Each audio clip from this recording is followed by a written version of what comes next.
Hey there, it's Evan Nathaniel Grimm, and welcome to my forecast, my predictions, and my horoscopes for the month of October 2025.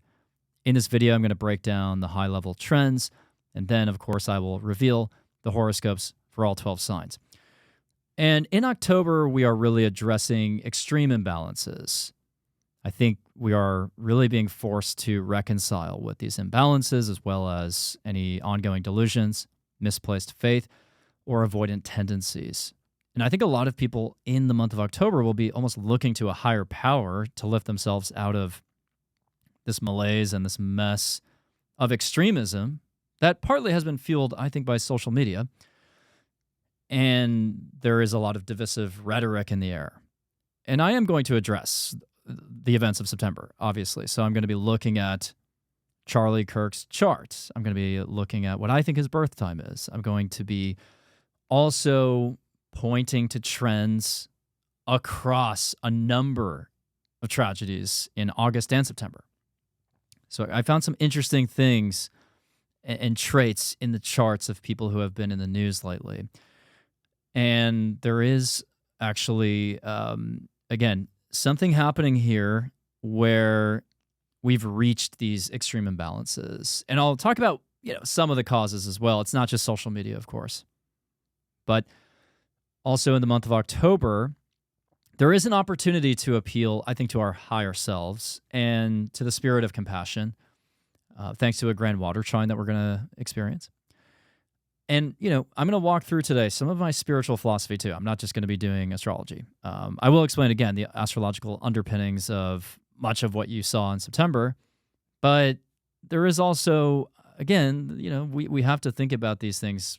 I mean, philosophically, we have to have a sense of principle as well. And I'm going to explain basically like what I think my bedrock, what I know my bedrock principles are and how I have been navigating a lot of this and how I think, I think other people can benefit from my perspective on mindfulness, essentially. So I'll go through that today.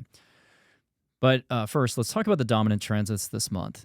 We have Pluto stationing direct, and this is undeniably significant because we have Pluto in a new sign as of, a couple of years ago. Pluto is still getting used to Aquarius. Anytime Pluto stations direct, it really does enter the foreground in our consciousness, in the collective, and it gains more power. It's at a standstill, right? So it's like we freeze frame the energy of Pluto, death and rebirth, the cycles of life, power, control, domination. In the sign of Aquarius, the people, technology, groups, progress, progressive initiatives, and so on. And when I say progressive, I don't mean, left or right. I'm just saying, like, with Aquarius, we're trying to drive progress. So that's happening this month, and that will certainly put the spotlight on these Plutonic themes in Aquarius, which I think could be anything from, like, censorship, controlling the public somehow through either fear or literally, like, monitoring public activities in a more overbearing way. We also have Neptune retrograding back into Pisces. And the retrograde is an opportunity, remember, for reflection. We already got Saturn in Pisces right now. So Neptune and Saturn retrograde in Pisces is continuing to expose faulty sources of spirituality, faulty spiritual principles. It's exposing areas where we misplaced our faith, whether it's in a certain cause or a certain ideal, or a certain figure, like a guru or something. So people's ideals are being met with reality, and we're trying to balance that out. Maybe not always, using spiritual jargon about the quantum and the 5D and, just throwing around these terms very abstractly. It's like Neptune and Saturn retrograde in Pisces is actually asking us to ground what we believe in reality and to be able to plug that into our reality in a coherent way. We have Venus conjunct the South Node in Virgo early in the month. Venus on the South Node can really reveal karmic debts that need to be repaid in relationships or with money. It can also reveal that a relationship has reached its end point. It can, for some people, based on your placements, it can recall a past life relationship. Somebody with past life ties or past life karma can enter your life all of a sudden. But I think for most people, Venus on the South Node in Virgo is going to be about really scrutinizing your spending habits, There could be some financial belt tightening, as I said in a video the other day. And just like, again, increased scrutiny regarding either the economy or personal budgeting. Some of you with that South Node conjunction might let go of like more critical tendencies in a relationship. And we also have Mars square Pluto still at the beginning of the month, even though it's exact in late September. Mars square Pluto, this is the big showdown I talked about in early September. I was previewing this for people. I was, doing a video on my other social channels and saying, Mars in Scorpio, squaring Pluto in Aquarius. We haven't seen it since January 1798, meaning none of us have seen it. And with that square, it's especially intense because Mars is in its home sign, right? And Mars square Pluto can bring up themes of like, again, domination, power and control, power imbalances. It can lead people to really advocate and fight for the underdog. It can also lead to retaliatory measures and vengeance and vengeful behavior. And, it can really bring to the surface pent-up frustrations. And I think what the big showdown is actually Trump ordering federal agents or troops or whatever to Portland. So I haven't been tracking this news story super closely, but I've just seen the headlines. Trump is claiming that these ICE facilities are under threat or something. And so he's like, sending in these federal troops to a U.S. city, which is pretty fucked up, right? You have this, and again, like, we have these themes across the spectrum of like heavy-handed actions or power-hungry behavior, everybody thinking they're morally superior. And I'll break down how like both sides of the spectrum are engaging in a lot of self-righteous behavior. But anyways, in this case, like, this feels very Mars square Pluto to me, where you have a president who is like imposing his will on a U.S. city, which is absolutely infringing on, the sovereignty of that city in terms of their ability to police their own, activities in their own city. So, I find that to be a little troubling, right? We have executive overreach with that. But then at the same time, Mars square Pluto can show that there's advocacy from like grassroots movements, maybe protesting, boycotting, standing up for what they believe in. But, Mars square Pluto in your own life can also be about, again, fighting for the underdog or standing up for injustices, or standing up against, I should say. Sorry. And, Mars square Pluto, though, does really worry me in the sense that it can really add to the divisive rhetoric that's happening right now of like us versus them. Everybody thinks that their side is on the right side of history. And the honest answer is that neither extreme is putting us in a good position. Because, I'm of the firm belief that 80% of the population or whatever, like, is generally, respectable, and they can come to some consensus about what they want, what is right and what is just in the world. There's like 10% on either side, which, adds up to 20% of the population that espouses these extreme beliefs that are untenable as part of the social fabric. Like, their extreme beliefs are actively destroying the social fabric on both the right and the left, right? And I'll talk about that actually throughout the video, but just for now, let's say Mars square Pluto can bring out these extreme groups and extreme factions. And it feels like these factions are almost like coalescing together and rising up. And social media amplifies the extremes, the extreme margins. So these marginal views that, again, do not represent 80% of the population, they get amplified by the algorithm because, those views are more controversial and more, they're kind of catchier, right? They're eye-catching. It's like people want to know, like, how the fuck does somebody actually believe this? So some people are almost gawking at the extreme position and kind of laughing about it, but what we don't realize is we're actually, juicing those videos up in the algorithm. So I would just say, like, don't contribute to a lot of this acerbic dialogue and rhetoric right now. Try to simmer down. But Mars square Pluto, there is always this risk of like retaliation, again, vengeful actions. And we have seen a lot of that in the days following, in the weeks following Charlie Kirk's assassination, which was also a tragedy, by the way. So I want to be clear about that. And I'm going to talk about that throughout the video. But after his assassination, we saw an attack on, and I think it was in Texas, right? There was a shooting at an ice facility. And then literally hours before I'm filming this, there was an attack on a Mormon church in Michigan, and the church was set on fire. So people are not able to maintain, a lot of people, I'm not saying everybody, but a lot of people seem to be, losing their sense of centeredness, losing their sense of sanity. A lot of this is fueled by isolation, alienation, nihilism, loneliness, a number of factors that unfortunately are being stoked by Pluto and Aquarius, I think. And of course, humans have free will. So these are also people who have unfortunately chosen this sort of darker path. Astrology is never an excuse for behavior, right?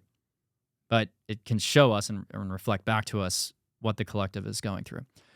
Another dominant transit is Jupiter opposite Pluto. This is a transit and an aspect that I don't see any other astrologers talking about right now. I don't watch every astrologer, so I could be missing somebody here, but I haven't seen anyone address the fact that Jupiter is opposing Pluto right now. I understand that it's not exact, and some astrologers, by the way, disagree and think that a transit begins when the aspect is formed, like when the partile or exact aspect is formed. So for some astrologers, Jupiter isn't going to oppose Pluto until June or July of next year. But I'm of the belief that these things, are like waves. They crest eventually when it's an exact aspect, but, it builds up and then it, comes back down. But actually last Tuesday, which I think was September 22nd or 3rd, that is when the opposition was within 10 degrees, the orb of influence. And what happened last Tuesday? Around this time, we had people proclaiming the rapture on TikTok.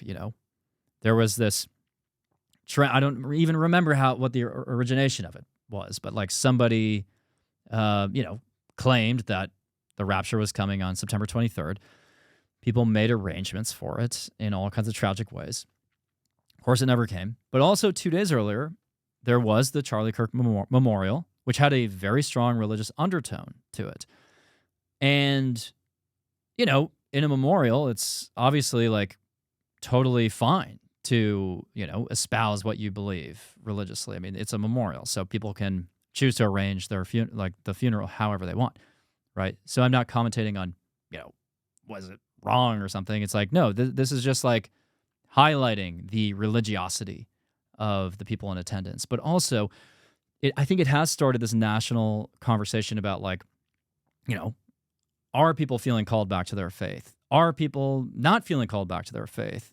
And I do think with that, combined with the North Node in Pisces, which is ruled by Jupiter in a classical sense, this is all bringing up the idea of do people want a religious anchor again? Do they see the upside of having their religious community and so on?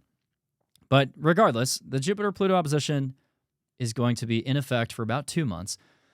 Then it's going to fall away again when Jupiter, retrogrades, and it's going to come back next year in the summer. But we're getting a preview of this Jupiter-Pluto opposition right now, where, people's beliefs, their religiosity, their perspectives, their sense of faith, it's all subject to transformation with Pluto, but also intensification with Pluto. So people who already espouse a certain, religious belief, they're going to double down on it. People who maybe have fallen away from their faith might be called back to it. And then people who are nihilistic or atheistic or whatever, they might double down on their principle as well. So Jupiter opposite Pluto doesn't have to just be about religion, obviously. But I've noticed that people with Jupiter-Pluto oppositions, squares, conjunctions in their birth chart usually hold very firm convictions, generally. Even if it's on the atheistic side. As far as I remember, Bill Maher has a Jupiter-Pluto aspect, and he is a staunch atheist. I have a Jupiter-Pluto square, and I was raised by atheist parents, aunt, uncle, grandparents. Everyone in my family was atheist. But eventually I, saw the merits of spirituality. So Pluto-Jupiter aspects, in the transits or in a birth chart can really indicate strong views that are subject to be equally strong in the opposite direction. So there is either a religious fervor, spiritual conversion going on, or entrenchment into other non-faith-based systems. But the point is that ideological extremes are becoming more likely in October. Mercury is also going to conjoin Mars in Scorpio, which doesn't really help that situation.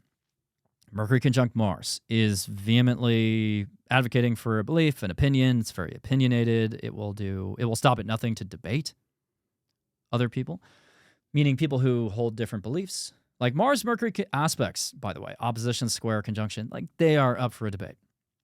And actually, Charlie Kirk had a Mars-Mercury conjunction in Scorpio, and I'll talk about his chart momentarily. And then there's a grand water trine in the end of the month, really. And this is activating, of course, Scorpio, Pisces, Cancer, with Mars, Mercury, Saturn, Neptune, and Jupiter all wrapped up in this grand water trine. The grand water trine in this case, I think, is actually encouraging compassion, emotional expression. However, with the Mars conjunct Mercury aspect, a lot of people might be a little too caught up in their emotions as they're debating. So again, I worry about the divisive rhetoric that's going on, the extreme imbalances. Let's remember that the sun is in Libra for part of October, so maybe we can all find some kind of internal balance, but Mercury conjunct Mars is doing its best to ruin that, I think. But certainly this is an appeal to your compassionate side at the end of the month with the grand water trine, which is great. As for the key ingresses, Mercury enters Scorpio October 6th, Sag October 29th. Venus goes into its home sign of Libra October 13th. Neptune goes back into Pisces October 22nd, with the sun also entering Scorpio that same day. As for the retrogrades and direct motions, any changes there? Well, we have Pluto stationing direct October 13th. That is a watershed moment, maybe a seismic shift in the collective. That could be a moment where there's a boycott, a protest going on, a regime change somewhere. Maybe, there's a massive change in the tech industry. I mean, one thing I predicted about Mars square Pluto is that there would be tech giants vying for dominance in their industry, and that's what's happening with TikTok, honestly. The TikTok deal, or lack thereof, we'll see, is part and parcel of this Mars and Scorpio square Pluto and Aquarius.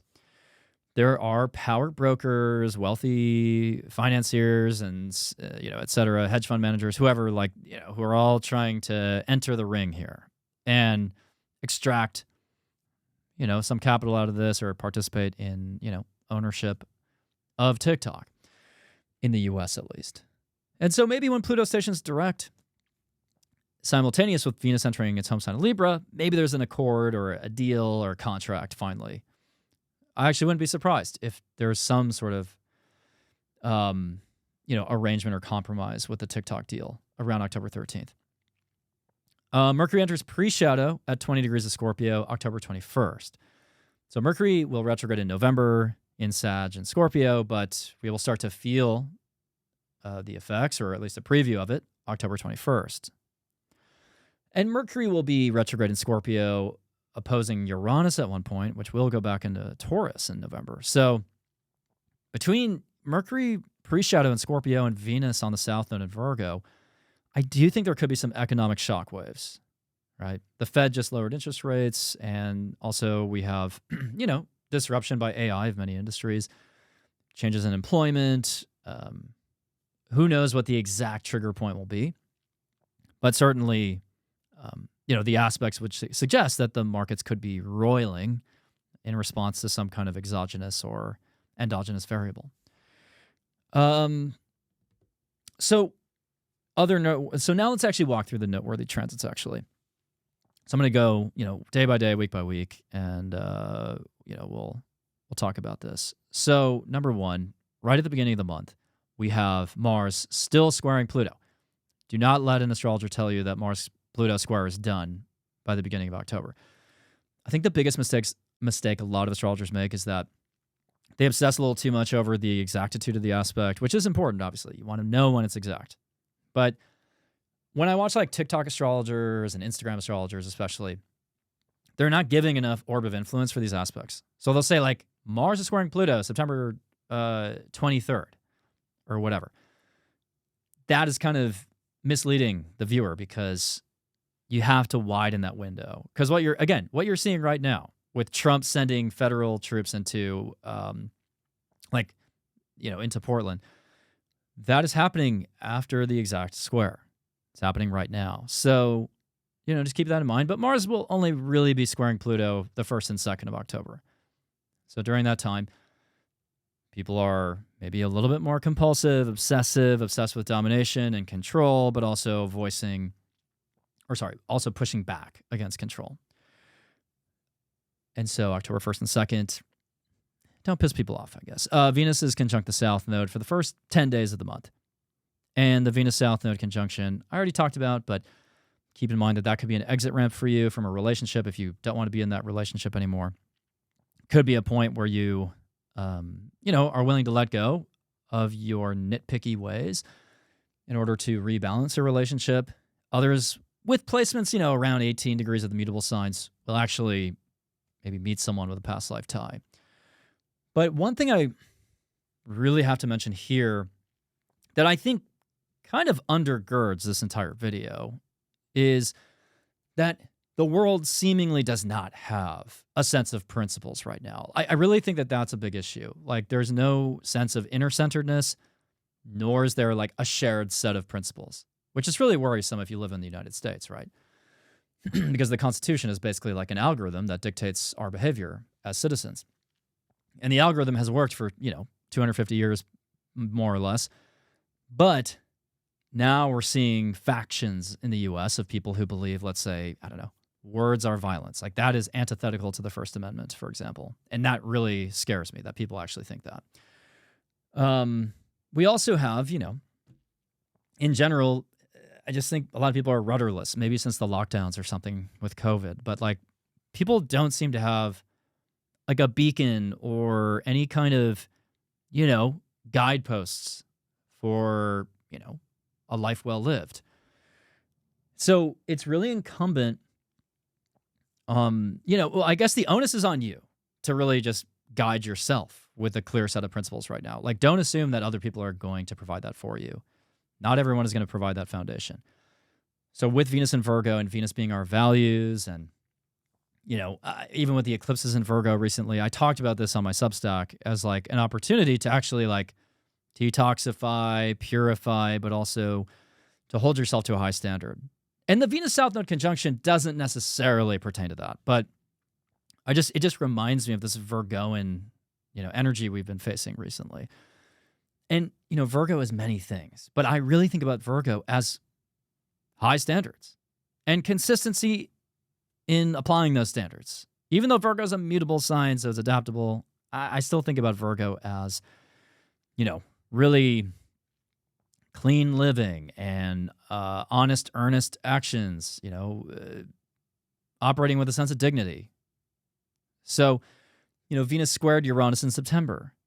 And I do think that shocked a lot of people in terms of like maybe revealing that their values were a little bit looser than they want, or maybe that they don't have a clear sense of, again, guidelines or principles. And so hopefully after that square, you've been able to like settle back into a modus operandi, a way of existing, a way of being that leads to, consistent outcomes, right? So really make sure that you are adhering to a consistent set of principles, because whether it's authority figures, an entire nation, or whatever, like nobody is really giving us the guidebook anymore, unfortunately. So, I mean, there is this theme of like, what are your morals right now? Like, that is a big question. We also have Mercury squaring Pluto, October 6 to 9. And that could bring up a lot of financial secrets in either partnerships, relationships, and businesses. And that could be part of the TikTok deal as well, working out a lot of the ins and outs of like the, with the investors, I guess. But yeah, secrets could come to light around that time in your own life. Then we have Venus opposite Saturn, the 10th through the 13th. It's kind of a harsh transit. A lot of people might feel like they have these gargantuan responsibilities in their relationships that they feel fearful about meeting. Maybe people feel pessimistic about the prospects of their relationship. But if your relationship is still intact after that opposition, then I think your relationship is really solid. And a lot of this comes down to values, right? In a world of loose morals and loose principles and everyone's running around, again, rudderless, it's really, incumbent on you to hold clear, like hold true to your values, and see if your partner is matching that, or if they're more kind of this wayward spirit. So then we have Venus opposite Neptune and in a grand air trine, meaning there's a kite formation October 13 to 16. So around mid-October, there's a lot of sociability and an opportunity for kind of, I would say, well, you might feel more empathy or compassion for someone. Maybe you'll forgive somebody. You'll mend things. You'll heal. Some of you might suddenly get wrapped up in a delusional relationship. But I think for the most part, because it's a grand air trine, our cognition is pretty clear. It's not like Venus is retrograde, Mercury's not retrograde. So use that Neptune energy to maybe forgive somebody or see how they were hurt by something and build a bridge to them through your heart chakra. Then we have Mercury conjunct Mars, really in the whole second half of the month. Because Mercury's catching up to Mars, but Mars is pulling its weight. It's moving relatively quickly now because the retrograde has very much come and gone. So it's kind of going to stick around for a while. And then because Mercury retrogrades, we're actually going to get Mercury conjunct Mars all the way into well into next year. So Mercury conjunct Mars really brings up more heated, conversations and debates. But, use that to break the silence in a powerful way. Speak your truth, but don't let your emotions compromise you. Don't let your emotions compromise your, again, principles. Don't act out of accordance with your principles. Then we have a grand water trine pretty much around that same time. And I do think there is an opportunity there, again, for empathy, compassion, feeling into what other people are going through. Mercury is opposing Uranus the very final days of the month. Gemini and Sag. That's a little bit unwieldy, kind of zany and strange. But, that could bring up some tech glitches, especially through air travel, to be honest. I mean, I'm not trying to predict like a plane crash or anything. But Mercury opposite Uranus in the signs of Gemini and Sag does kind of feel like maybe there's an air traffic control situation that, is fixed, but, maybe a bit of a dicey moment for a second. It could also show sudden changes in your own perspective or changes in the way you learn something. Then at the very end of the month, we have Venus square Jupiter and opposing Chiron. So the Venus-Jupiter and Chiron T-square that's going on there at the end of the month is, I think, an opportunity to really see the benefits of your healing journey. Like I said, a lot of people are looking to either a higher power or faith or spirituality just for some kind of solace right now and some kind of reassurance. I think that that's kind of part of the Jupiter-Chiron square. And with Jupiter in Cancer, let's not forget, a lot of people right now are finding abundance through healing family wounds or just spending more time with family, spending more time at home with loved ones, right? And Venus in Libra is willing to compromise. So maybe some of you are healing some kind of rift within your family at the end of October. That can be great. And the square is technically a tense aspect, but Venus-Jupiter square isn't not bad at all. I mean, they're the two benefics. So perhaps you, again, see the bright side of compromise. And with the Chiron opposition, you're willing to see past the slights and the hurts from, of yesteryear. And you're able to, just to set that aside because you're willing, again, you have clear principles and you're willing to prioritize the connection and the alchemy of that relationship. So it could be a really healing moment. Okay, so, I've talked very broadly about the transits this month, but I really want to get into, obviously, I want to, really speak about this Charlie Kirk assassination because I've only talked about it on my Substack channel, and I think it's, it's just time for me to do this on YouTube. So Charlie Kirk's assassination obviously rattled the world, and I would assume that everyone who watched the video was highly disturbed by what they saw, somewhere deep down in their souls, right?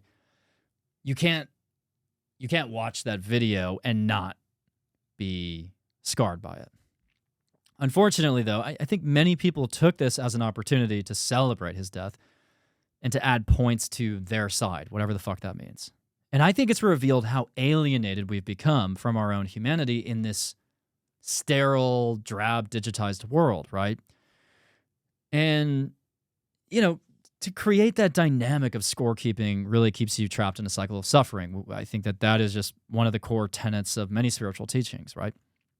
And, people are, in doing that, people are entering what I call this sort of a hypothetical or a metaphorical coliseum. This is an analogy that I gave in my Substack chat the other week.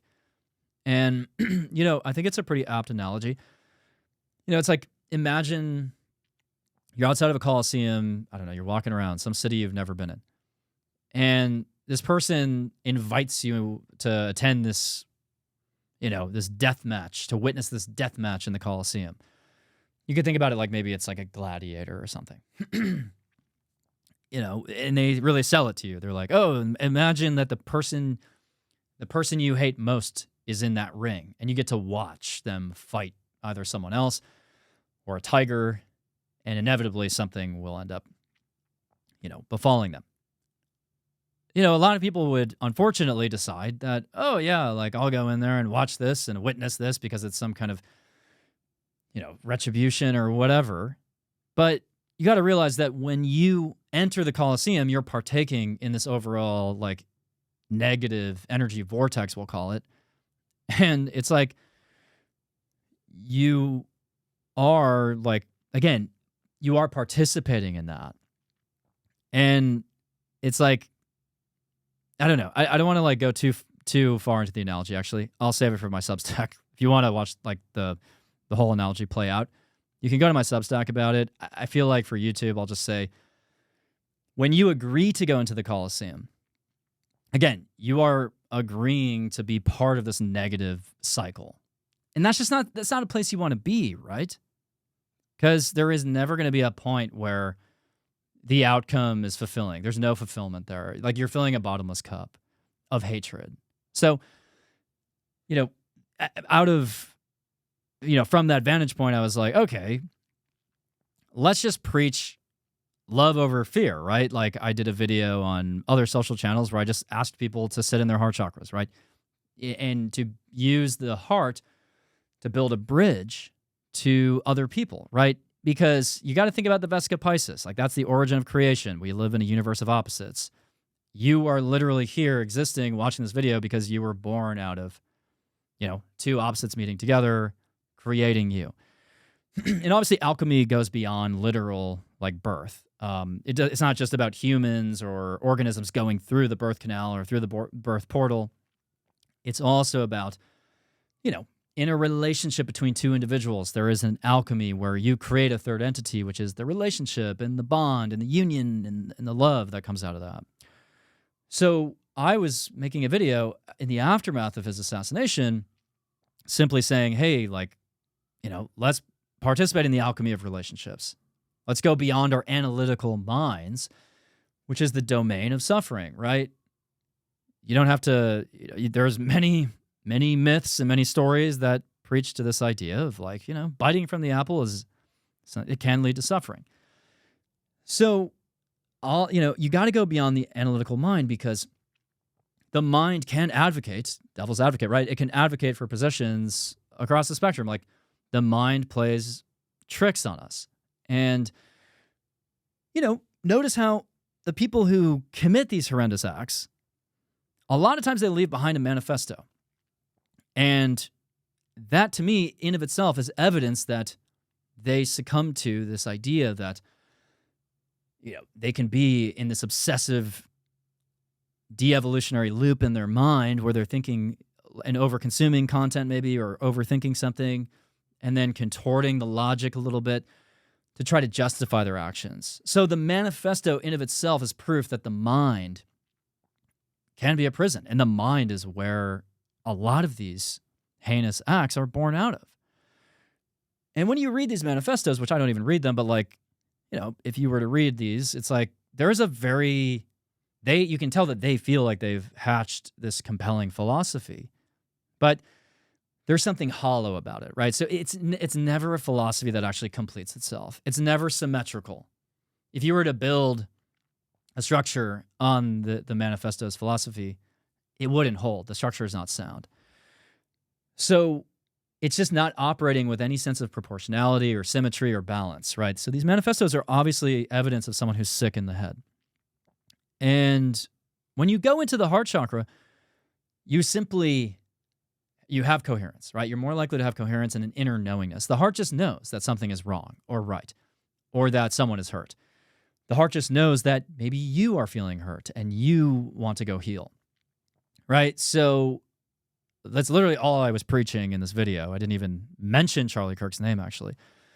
And I was mostly supported for making the statements by, again, the 80% of the population that has some sanity left.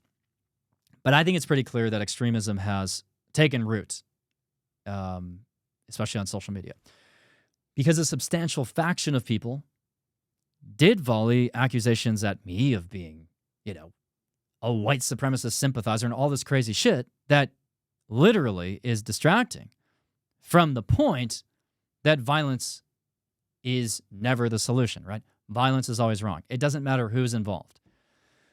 Let's go back to Luigi Mangione. When he assassinated the United Healthcare CEO, I didn't celebrate the healthcare CEO's death.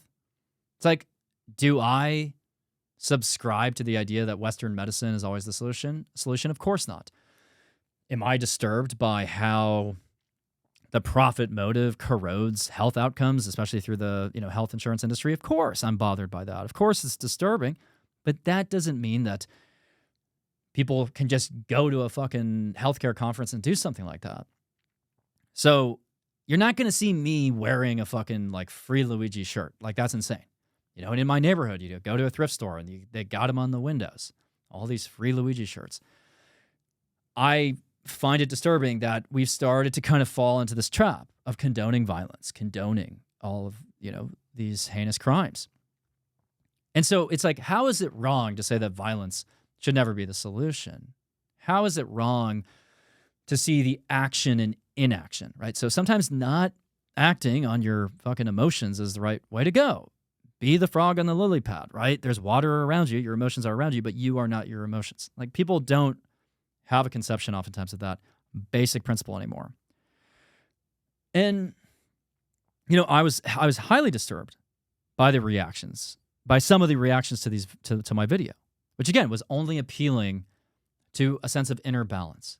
And I think a lot of people, probably because of the lockdowns, have a severe imbalance right now. Maybe they've not allowed themselves to be exposed again to communities and in-person relationships. They've been on their phones too much. They've fallen down the rabbit hole of social media. They've become alienated.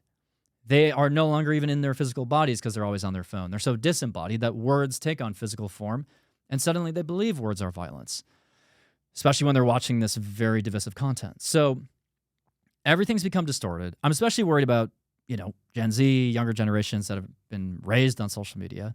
I mean, I'm lucky I was right at the cutoff point where, I didn't even have Instagram in college. So anyways, I feel like where I'm going with this basically is that every spiritual teaching across almost, every spiritual teaching, at least the ones that people would consider to be, honorable and or whatnot, they all preach the idea of inner-centeredness. Even astrology is all about balancing dualities and then transcending duality. That's partly what alchemy is about too. So we live in a world, though, where everyone's playing to the duality. It's are you in support or of, again, how on earth did we find a way to politicize the reactions to an assassination? That's fucking insane. If someone is assassinated for literally just giving their opinion in a public forum, that should be, automatically you should see that as morally wrong, right? Nobody should be taken out just for their statements. Again, regardless of where you sit. But we live in this world now where that, unfortunately, again, people are, in their heads too much, too sucked in to that vortex inside the Colosseum, wanting to watch this death match.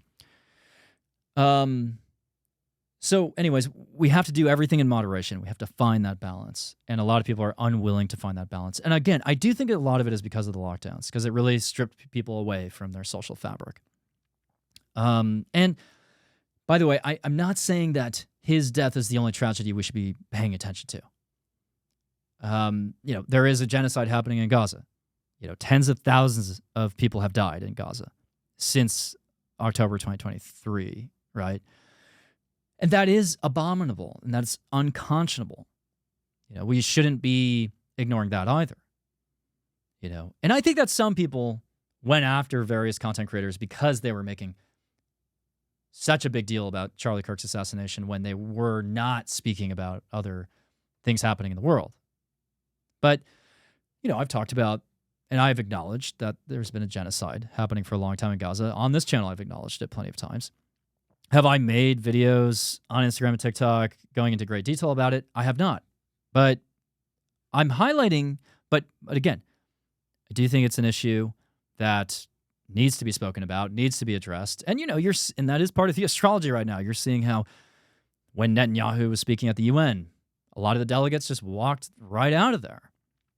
And, it's like, rightfully so. Like, this person is a war criminal. I'm not going to deny that either, right? I think that, there's a lot of astrology behind Israel, of course. I'm not even going to devote this whole video to that, but I do think that there's a strong chance that Israel actually runs out of all international funding by 2032, essentially, when Pluto squares the lunar nodes in Scorpio and Taurus, while Israel's having a nodal reversal and a Uranus return. I mean, that is fucking wild. So, Israel is definitely in a precarious position right now as a nation, and they are losing the backing of many nations. So anyways, so many, including me, are focusing on Charlie's death because, again, it has massive effects and implications in the U.S. and grim implications, right? It is literally, again, an attack on the free market of ideas. And that's a reminder that Pluto in Aquarius isn't necessarily just an awakening. It can also represent attempts by others to control the flow of ideas and to mute someone forever just because of what they say.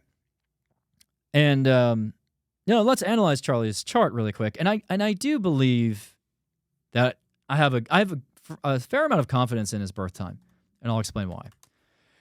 So we know that he's born October 14th of 93 in Arlington Heights, Illinois. We don't have his birth time, but, instantly I was like, okay, well, what were the circumstances of his passing? Obviously, he was murdered in an open forum in public in a debate. And I think this makes him a Cap rising. I think he has a very Capricornian air about him anyways, but by having a Cap rising in a whole sign system, this puts Mars and Mercury conjunct in his 11th house of groups, communities, and events. So, Mars conjunct Mercury in Scorpio. I know actually I've done some readings for people with this conjunction, either from 91 or 93, who have experienced like muggings, they've been held at gunpoint. It's a pretty gnarly conjunction. But for him, it's in the 11th, I think. And, I think that he appeared older than his age would suggest as well, which is kind of a Capricorn thing, right? And also, I think he was born at 1:15 p.m., approximately, plus or minus a few minutes. Because this also puts his midheaven at 1 degree of Scorpio. And at the time of his death, Pluto was squaring his midheaven in that case. It would be squaring his midheaven.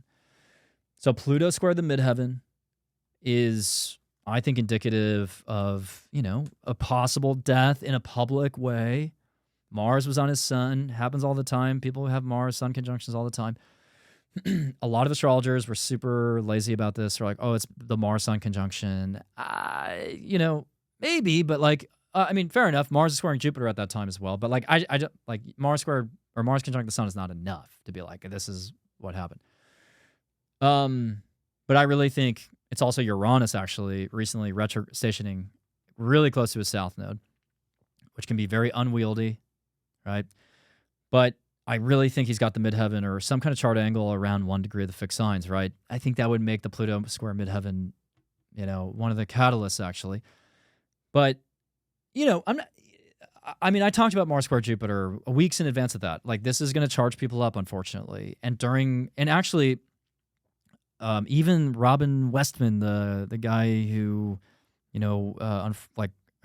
horrifically killed these children at this church in Minneapolis, my hometown. I mean, he, I believe, had Jupiter either in Libra or Cancer, and Mars was squaring that. I think he had Jupiter in Cancer, actually. Yeah.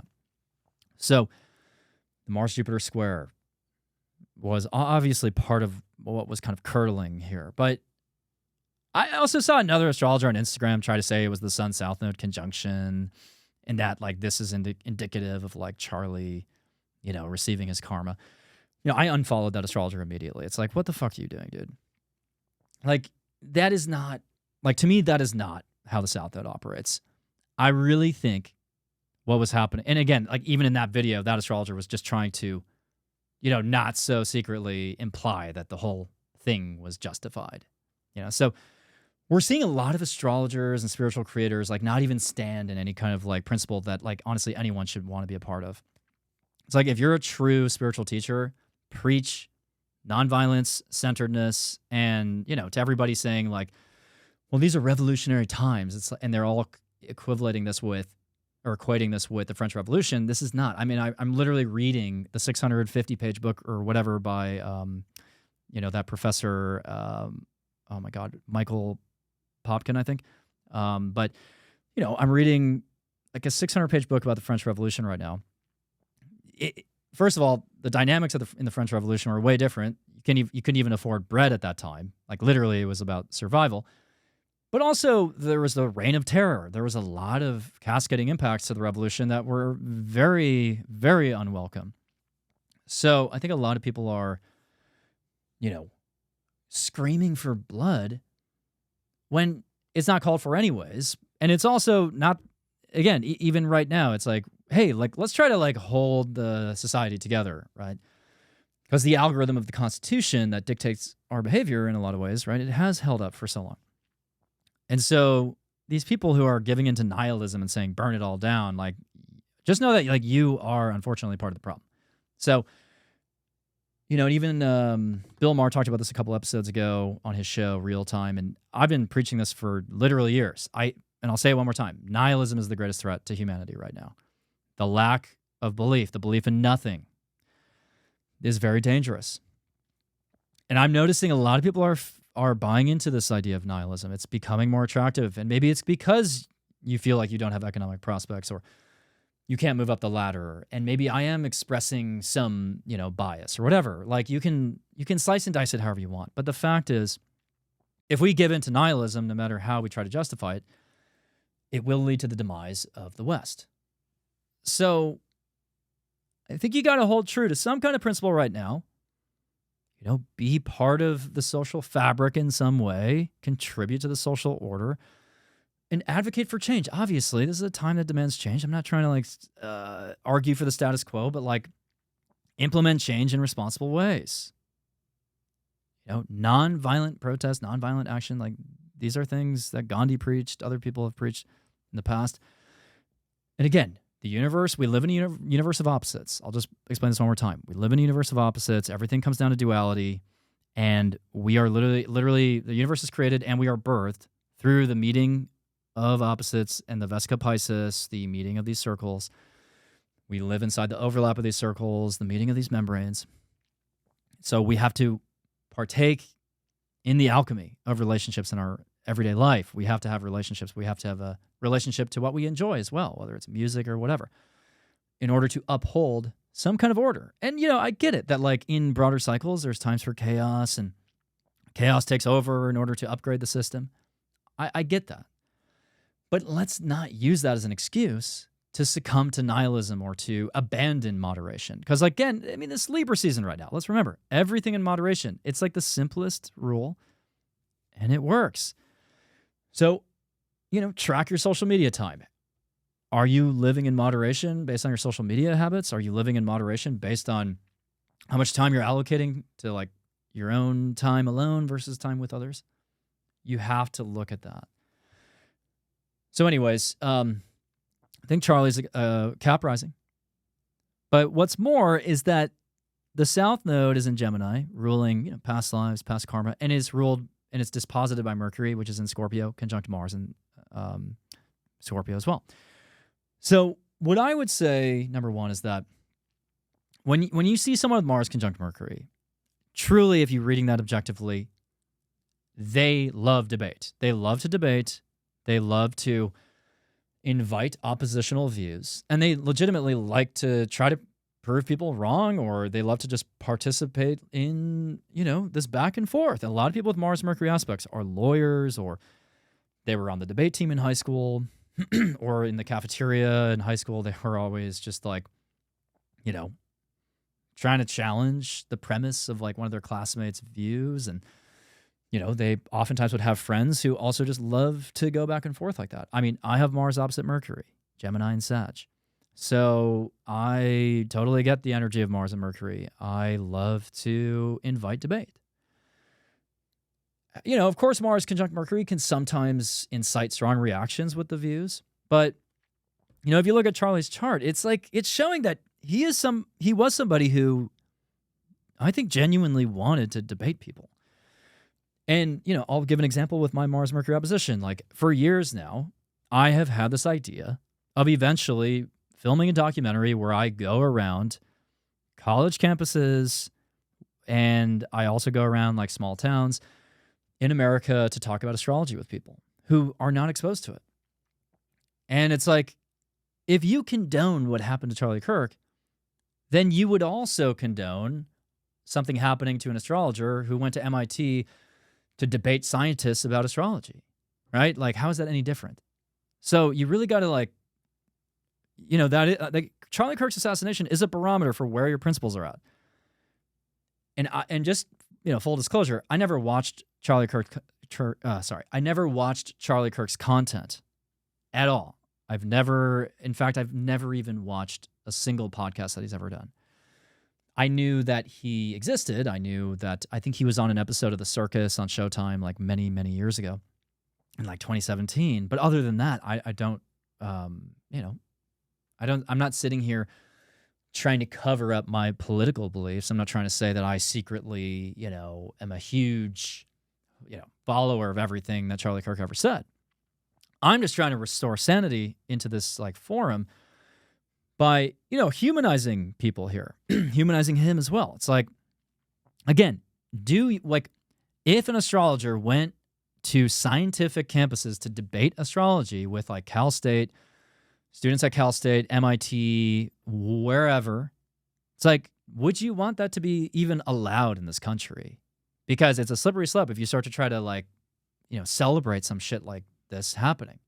So, and again, I get that there's other people who have been murdered and assassinated and shot in the last few days even, and like, why are we all focusing on this? It's because it is a turning point in U.S. history. It just is. Because of how gory the video was, because of how quickly it spread, because of how many people saw it. I mean, let's go and use George Floyd as an example. When I saw the video of George Floyd being suffocated, I cried, obviously, because it's like you're witnessing the death of a human being who is in a helpless position at that point. So this isn't about politics. So I have no hidden agenda on this show or on this video of like trying to convert you to some political belief. I'm just trying to, again, restore humanity into the discussion a little bit, but also remind you that everything in spirituality and astrology comes down to the reconciliation of dualities and opposites. So don't play into the opposites of like right versus left, us versus them. You don't have to succumb to that. So to the extremists who are posting and celebrating, and to the other extremists on the right who are, pushing us towards totalitarianism, it's like neither side is good for us. So again, I know that I've been talking a lot about the people who were celebrating Kirk's death, but like rest assured, I also see how corruptible the other extreme side is. Like, believe me, like I am not in favor of stupidity, totalitarianism. I'm not in favor of, the FCC going after Jimmy Kimmel to try to shut him down. Like, that is not right. So, but I wanted to just, again, take the opportunity to talk about Charlie Kirk's assassination today because, again, it's captured the collective consciousness. But if you look at his chart, Mars conjunct Mercury, he genuinely just wanted, I think he really did want to debate people who disagreed with him. And a lot of people just don't know how to process that because most people are pretty fixed in their ways. And he does have a Scorpio conjunction there with Mars Mercury. So, the conjunction in Scorpio shows, obviously he probably was fairly entrenched in some of his views, which again, I don't even know what all his views were, but that doesn't matter, right? You should be able to defend the ability to, speak in a public forum. So anyways, a lot of people don't see that. A lot of astrologers have not talked about that. And that's why I'm doing this. I'm cleaning up the mess of all this bullshit I've seen on TikTok and Instagram lately. All these astrologers have been obsessing over just the Mars-Sun conjunction, the Sun-South Node conjunction on that day. But maybe you have to have a Mars-Mercury aspect to understand what this fucking aspect actually means. But anyone with a Mars-Mercury conjunction will welcome debate, and they will, kind of in a mercurial way, they will have the dexterity to argue opposing views, whether or not they can put themselves in the shoes of someone who disagrees with them and try to anticipate their counterpoints. That's how Mars and Mercury operate together. Yes, they incite strong reactions. Yes, they can inspire a lot of vitriol. But you can't overlook that conjunction in someone's chart. It is actually the most important aspect in his chart. Again, Mars-Mercury conjunctions generally invite debate in a more open way than most people are able to process. I piss people off all the time by saying astrology is real, but then still being a skeptic about certain aspects of spirituality, and then being able to talk about various subjects and just jump between them. And then people are like, well, Evan, what are you? It's like, well, I am a musician. I am an astrologer. I am whatever. Mercury just has that malleability, even in a fixed sign, I think. Because the aspects are more important than the zodiac signs. They just are. So anyone with a Mars-Mercury conjunction will understand what I'm saying. They defy definition. So anyways, I think in a past life, he probably died in an accident because Mars and Mercury are conjunct in Scorpio, with Mercury dispositing his south node. I think that, he probably held very strong views in his past life as well that also upset a lot of people. But, with Jupiter conjunct hit the sun, he may have been a religious preacher in a past life.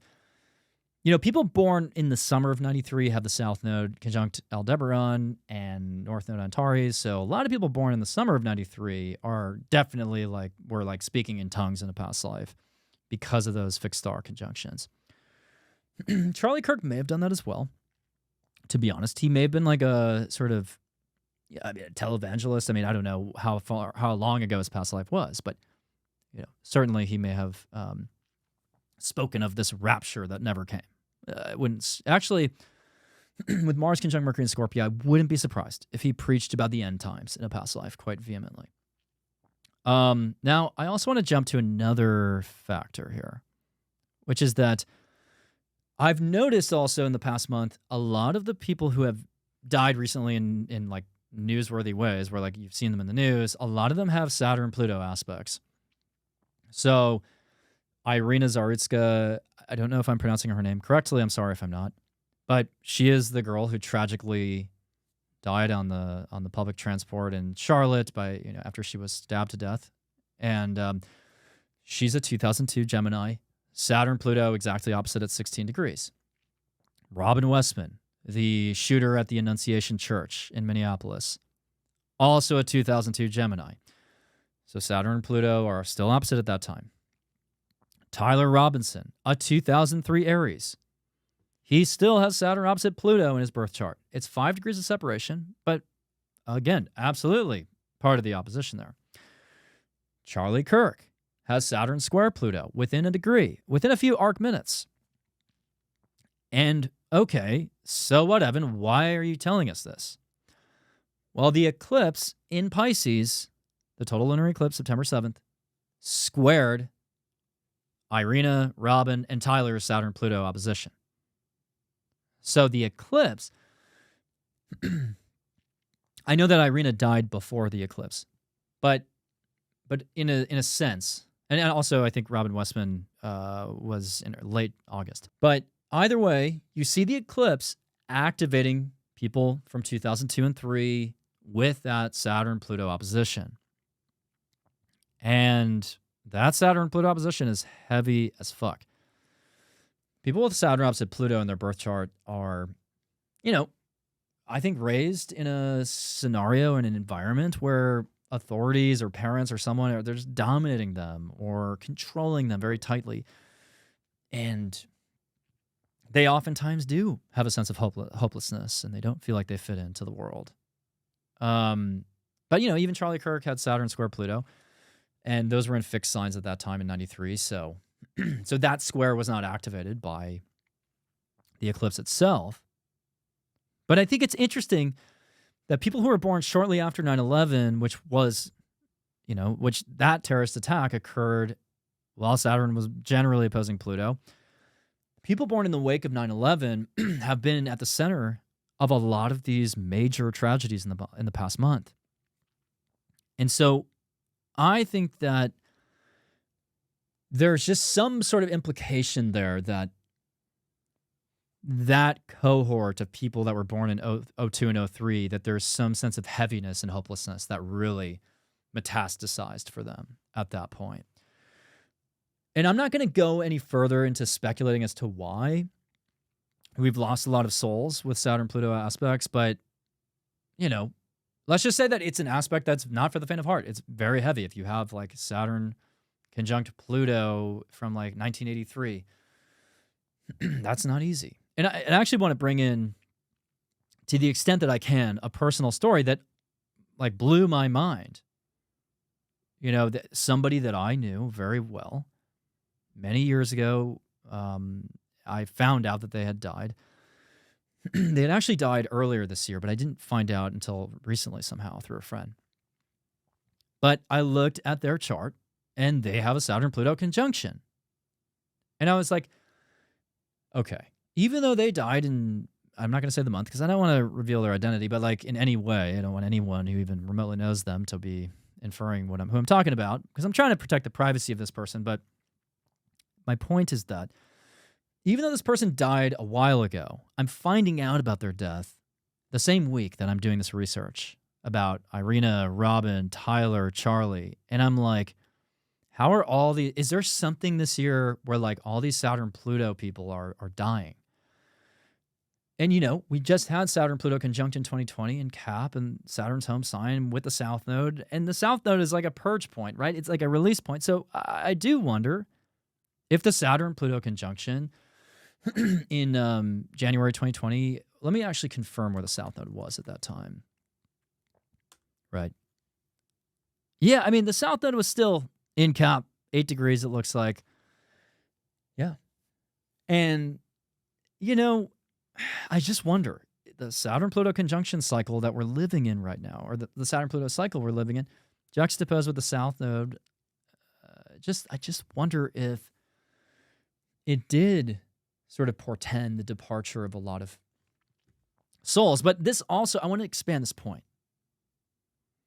We are also living in times of extreme imbalance since that conjunction, right? And again, without revealing too much about this person, who I knew very well, and not even really knowing the full circumstance of their death, but like, let's just say that the death was the way it happened was very shocking. I just kind of got this download that perhaps some people have reached a point of imbalance in their lives where they're not living their purpose. They feel disconnected from social circles. They feel alienated by their family or their society.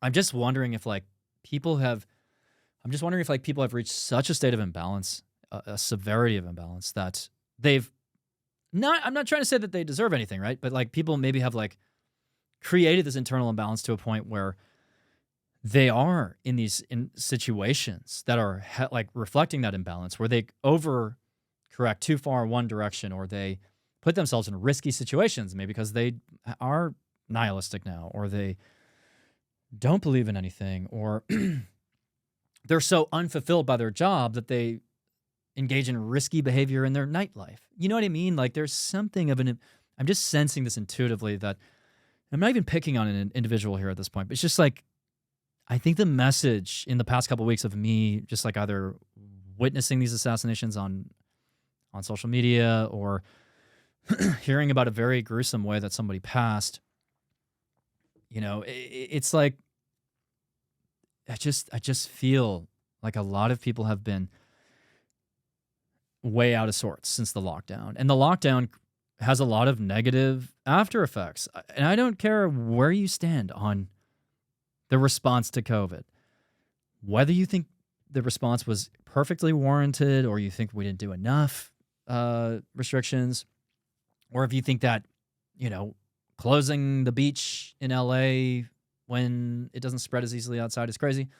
Whatever you believe about COVID, I think it's kind of undeniable that there are deep psychological scars vis-a-vis the lockdowns themselves. And I do think that isolation, that period of isolation is going to ripple out for decades and for generations. And I think a lot of people have not corrected the imbalance again. So go out there, socialize, right? Get off your fucking phones. Spend time with family. Call your mother. I mean, you have to engage in these basic things.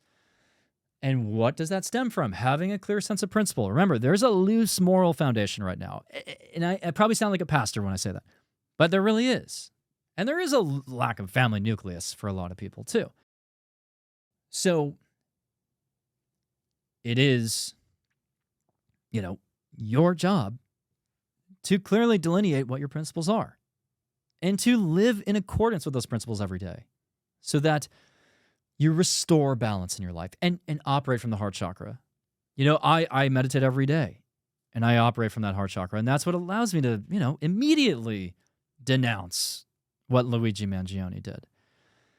It's what enables me to also understand why somebody would be pissed off that I make a video implying that we should all, I understand, honestly, why people would be dismayed that I'm making a video in a heartfelt way telling people not to celebrate death after Charlie Kirk's assassination when I haven't given as much airtime to the genocide in Gaza. Like, I understand that. Like, I'm not saying that, like, people who are, critiquing my approach are unfounded. I mean, obviously, like, I have a Mars-Mercury opposition, so I see the merits of the opposing view. Sorry, not the opposing view, but I see the merits of the critique. Nevertheless, I do think we would all be wise to remember that everything must be in moderation. Let Libra season do that for you. Even when Mars is in Scorpio. Like, hold on to this concept of moderation because that is always the remedy. Like, when you go to the doctor, a lot of the time, even in ancient medicine, this is what it's about. Oh, well, you have too much imbalance of this element, or you're not grounded enough, or you're too grounded, and that's why you're constipated. Like, you don't have to, subscribe to modern medicine to understand this. Doctors are really just trying to help you achieve balance in your body. So, also, I want to talk about the role of the recent Mars retrograde, which ties back to 9/11, because what I've noticed is that the Mars retrograde phase in its synodic cycle really does portend potential violence in the near future. So think back to the summer of 2001. What happened then? Mars retrograded in Sag, the sign of long-distance flight. And it retrograded conjunct Pluto and Chiron. So people born in like in June and July of 2001, not gonna lie, you have some pretty gnarly charts. And you can see through that lens of that Mars retrograde that there was a risk of some kind of religiously motivated attack. And basically the Mars retrograde is a point where Mars is actually the closest to the Earth, and it's the brightest in the sky. So we get almost too much of Mars, and it almost sets the heat on the stovetop. So when you have a gnarlier Mars retrograde cycle, it absolutely can harbinge this. It can be a harbinger of really vicious times to come. And what was the previous, most recent Mars retrograde cycle like? It was opposing Pluto and then squaring Chiron when it went back into Cancer. So this recent Mars retrograde cycle, I think, did kind of foreshadow violence and aggression and even, assassinations. And Luigi shot Brian Thompson like 2 days before Mars stationed retrograde last year. So Mars retrograde basically started with Luigi, and now we're in the aftermath of it, and we see Tyler Robinson, committing this crime and thinking that he's morally, I don't know what he thinks.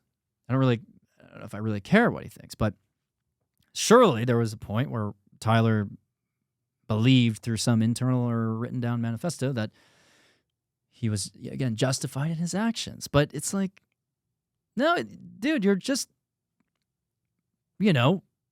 succumbing to that Mars retrograde cycle. Mars was retrograde opposite Pluto, and you allowed that to metastasize and fester in you. So it's actually like you're kind of like someone in that position is actually weak and they don't have control over their impulses. So I feel like people who don't have control over their impulses have come out of the woodwork in ugly ways in the last few months since this Mars cycle. Anyways. Also, I think, there's an intensification of religious fervor right now. I think you're going to keep seeing that. And that's going to either spark a religious war next year. I do think there's another crusade coming. I think World War III is imminent, if not already happening, but I think it's really kicking off in April next year during the Aries stellium, with the North and South nodes squaring Aldebaran and Taurus. You're looking at a religiously motivated war. But also in the collective, we're seeing the intensification of ideologies with that Jupiter-Pluto opposition. But also with the retrogrades in Pisces, we're seeing the limits of spiritual jargon, necessity of living, and also the necessity, I should say, of living in recognition of the physical plane. I think Israel, they're going to keep losing even more support on the international stage. And, they lost, many European countries recognized Palestine as a state around the time of the eclipse in Virgo. I think on the exact day. And I predicted this, that the eclipse was going to be about upholding clear sets of principles, irrespective of whatever pressure they're facing from the outside. So these countries are like, I'm going to stand against this genocide because it's just the right thing to do. You're seeing the overconsumption issue on social media. People are really overconsuming. This is also a vestige of Jupiter and Gemini. These Jupiter cycles are still, they're still in the subconscious, even from the previous sign. The Jupiter cycle, the Jupiter transits through a sign, I think they linger, and there's a latency there. Like Jupiter and Gemini brought us too much information. I think we all went too far down the rabbit hole of social media. We got too caught up in the news cycle, and now a lot of people are overstimulated, and they're acting out, unfortunately. We're seeing how the media is going to be forced to adapt to a new AI-driven world. We're also seeing the controlling of the crowd, I think. With all these tragedies, you have to wonder if the Trump administration is going to start implementing more controls to kind of survey what people are doing, which is troubling. All right, so let's talk about the full moon and new moon this month. We have an Aries full moon October 6th, and let me go to that really quick. So I'm going to have to, this is crunch time for the rest of the video. We're going to have to really shorten the horoscopes today because I am on a very tight schedule. So the Aries full moon is October 6th, 14 degrees of Aries. The chart ruler Mars will be in Scorpio. Venus is conjunct the South Node, Mercury square Pluto, Jupiter will square Chiron, and Mercury's in a yod with Neptune, Uranus, with Venus starting to oppose Saturn. And I actually want to say one more thing about the times we're living in. Another thing astrologers don't talk about. These are unprecedented and fateful times, in part because there's a minor grand trine with Uranus, Neptune, Pluto. So because Uranus is trining Pluto and Neptune is sextiling in the middle, even though that's harmonious, is creating an awkward situation where every time a planet is at 0 Virgo or 0 Scorpio, it creates a yod automatically. So we have more yods in the second half of 2025 than we've had in recent memory. The U.S. attacked Iran, their nuclear sites, when Mars was at 0 Virgo in that yod. And so, October 6th, Mercury's going to be forming that yod with Neptune and Uranus and squaring Pluto at the same time. So the Aries full moon, well, it is pretty close to the October 7th anniversary. So, maybe there could be some kind of attack in Israel or in Gaza. Aries full moons are pretty charged up, especially ruled by Mars in its home sign. But Mercury square Pluto there with Venus on the south node could show that some of you find out a secret in your relationship. Maybe it's financial, maybe it's infidelity related, and you break off the relationship. But I think a lot of people are feeling a little angry in reaction to discovering some kind of news they didn't want to hear. Then we have the Libra new moon, October 21st, and this one is at 28 Libra. Chart ruler Venus is in Libra, leaving the opposition in Neptune. Mars is conjunct Mercury, exact in Scorpio, and there's a grand water trine finally. Oh, and the new moon is opposing Chiron. So even though Libra new moon is a chance for balance and renewal of balance, Mars conjunct Mercury is trying to ruin that, but hopefully the grand water trine can give you a little bit of compassion there. So let's go into the horoscopes, though. And again, I have to make this very quick due to a series of life events. And that's also why I'm posting this only a few days before a month ahead. But before I do that, I do have good news for you. I finished my 2026 horoscopes. They have all been filmed. And it's a powerhouse year. Each video is anywhere from 2 hours, 20 minutes to 2 hours, 40 minutes. And so it's about 30 hours of content in total. I would recommend you get your Sun, Moon, and Rising. I'll have announcements when they're officially available. But it's a big year. So you definitely want to get ahead of the year by downloading those horoscopes as soon as they become available. And I just want to be, I'll be clear about this. I'm not changing my price on the horoscopes from last year or the year before. So I've done the horoscopes at least, 3 years now. And every year they've been $20 per sign with 20% off if you download all 3 of your Sun, Moon, and Rising, or at least more than one video if you have, just 2 signs or something in your big 3. But, the reason I haven't changed my prices is because I do want to open access to as many people as possible. I don't want to break the bank, but there's even more content this year, so you're getting more value for the same price. So it's kind of a win-win. So I'm really proud of what I've done. It's the biggest astrology project I've ever taken on. And it's really going to help you map out your year. And it's a very, very intense year. So you're definitely going to want to look to my guidance for that. All right. So the month ahead, let's talk about it. So I'm going to look through the full moon and the new moon for each sign, right? That's usually my approach. And we're going to start with Aries. This is a big month, obviously, because the lunation cycle is playing out in your axis. So Aries, the Aries full moon is in your first house, October 6th, and this is absolutely going to illuminate your emotions, your true feelings about something. It's going to be very cathartic. You're going to, spill all your emotions out there. And, you're going to have to navigate some really complex feelings. And it's ruled by Mars, which is in your 8th. Some of you will actually have some physical intimacy going on at that time. Mars in the 8th could show that you are you're in a very deeply sexual connection with someone. Others might be disputing some kind of financial matter, though. And honestly, some of you will be stressed maybe about money. With Venus conjunct the South Node in the 6th, I hate to say this, but some Aries maybe are losing their job around that full moon. Or they're having a falling out with a coworker. But other Aries might actually, finally kind of pay off the imbalance or the debt, karmic debt, in a work situation or with a coworker. And, it'll allow you to actually restore some sanity in your day-to-day. Some of you will let go of old values regarding fitness and nutrition. You'll adopt a new routine. And, right after this, shortly after this full moon, Venus goes into Libra in your 7th house. So really what I think is happening in the first half of October for Aries is that, you are basically letting go and purging really complicated emotions. And as you get these things off your chest, you're clearing the air a little bit and making space for really balanced relationships that actually could have a lot of passion to them too because of that Mars 8th house transit.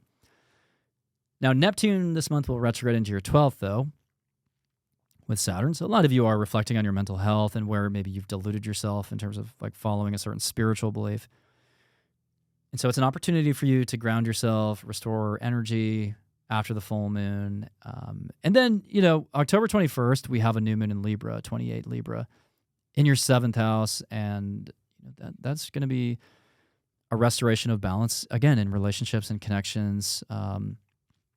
And Mars and Mercury are going to be conjunct in the 8th. So a lot of you are looking to unify with somebody.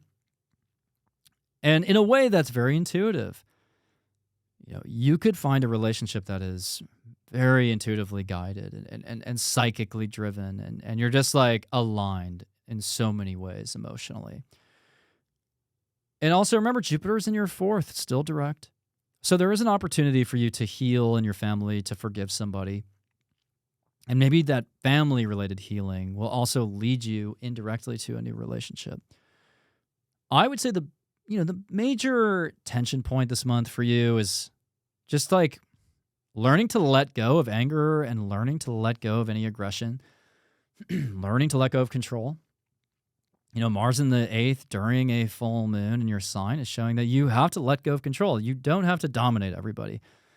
You don't have to win. You don't always have to win. You don't always have to outcompete. Just, I don't know, be nice to people, give them space to share their emotions with you. And find a win-win situation, I would say. Like, find a win-win situation. And that will lead you to a really, really gifted and beautiful relationship. So Taurus, let's start off with the Aries full moon. And the Aries full moon is in your 12th. So the very beginning of the month, you definitely need some space. You need some headspace. You need to reflect and think about, what is going to contribute to your mental health in a good way. And how can you get more sleep, maybe? You probably will have very memorable, jarring dreams at that time. It's ruled by Mars in the 7th, so some of you are really, as I said in a video recently, eking out a compromise after tense negotiations. So a lot of Tauruses are advocating for fairer terms in a relationship, or they're trying to sign a contract. They're trying to reach a compromise, but there's some argumentation involved. So, yeah, Taurus, you're going to have to work through a pretty fierce point of tension, whether it's with a partner, best friend, an ally, a business partner. And as you sort that out, I think you will sort it out, but I think you just need a little bit of time to reflect on your own at the beginning of October before reaching that compromise, maybe. Venus in the South Node are in your 5th, so some of you will actually go on a date with someone with past life ties. Or you will realize that, you've been, I don't know, maybe you'll reevaluate your approach to dating in the sense that you'll walk away a little bit temporarily from the dating scene, or you'll realize that you've been applying the wrong values towards the romantic aspect of your life. Like maybe you'll just value dating in a different way. But I think a lot of you will either let go of a situationship or you'll meet someone in a romantic context who you have a past life connection with. Jupiter's in your 3rd. So, appeal to your siblings if you're looking for, I don't know, a good like healing moment. But I think with Mercury and Mars in the 7th, a lot of you are debating with a close ally or partner and maybe fighting about money. So So then after this point of the full moon where you're really just resting, relaxing, and, clearing your mind. The Libra new moon, October 21st, is in the 6th, and there's a lot of 6th house energy at this point. So Taurus, maybe you are getting onto a new track with work, chores. Maybe you're healing some kind of dynamic with a coworker. Some of you are pursuing at this time just greater physical health and wellness. I mean, Taurus, this has a very clear wellness kind of tone to it, like the month of October. And Mars, Mercury will be conjunct at that time in your 7th. So I think a lot of you are still hashing out details with a contract or an agreement, or you're fighting about money with your partner, debating with them a little bit. And, with the grand water trine in your social houses, I think you are speaking more emotionally and compassionately with people, though.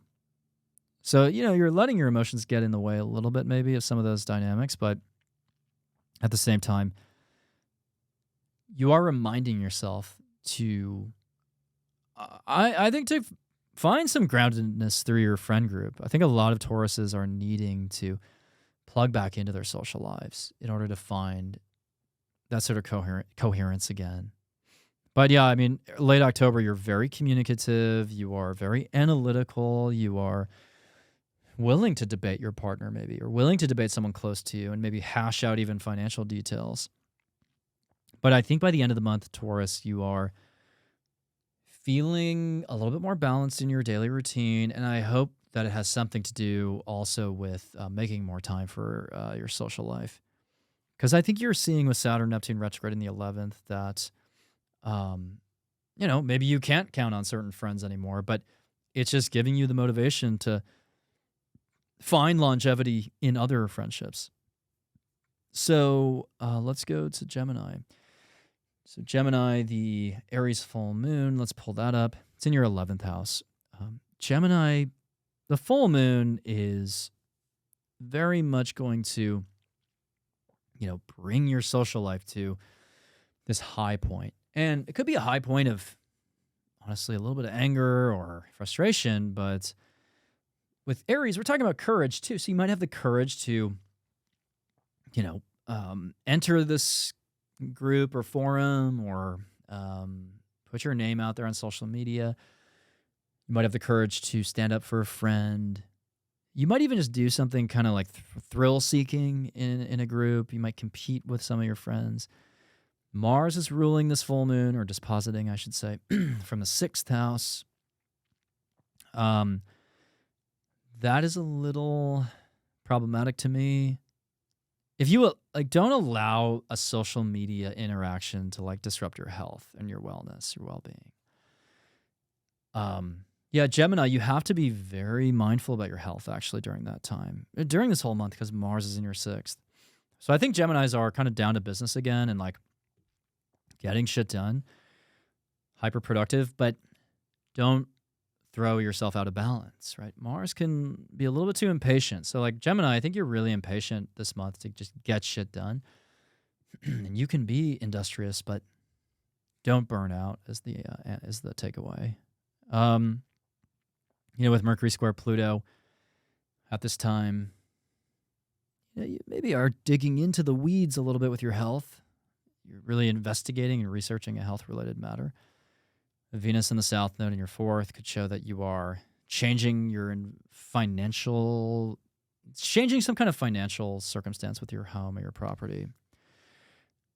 And maybe having really serious conversations about property and family at this time. But some of you will actually let go of a friendship during that full moon. But I think a lot of you are actually just courageously speaking your mind in a group setting or on social media. But don't overinvest your energy into that, because otherwise it could really destabilize you. And let's go to the Libra new moon, October 21st. And this one is in your 5th house, which, that's wonderful. If you're looking as a Gemini for a if you're trying to gain traction as a Gemini with like something creative or artistic that you're doing, then this is a good new moon for that.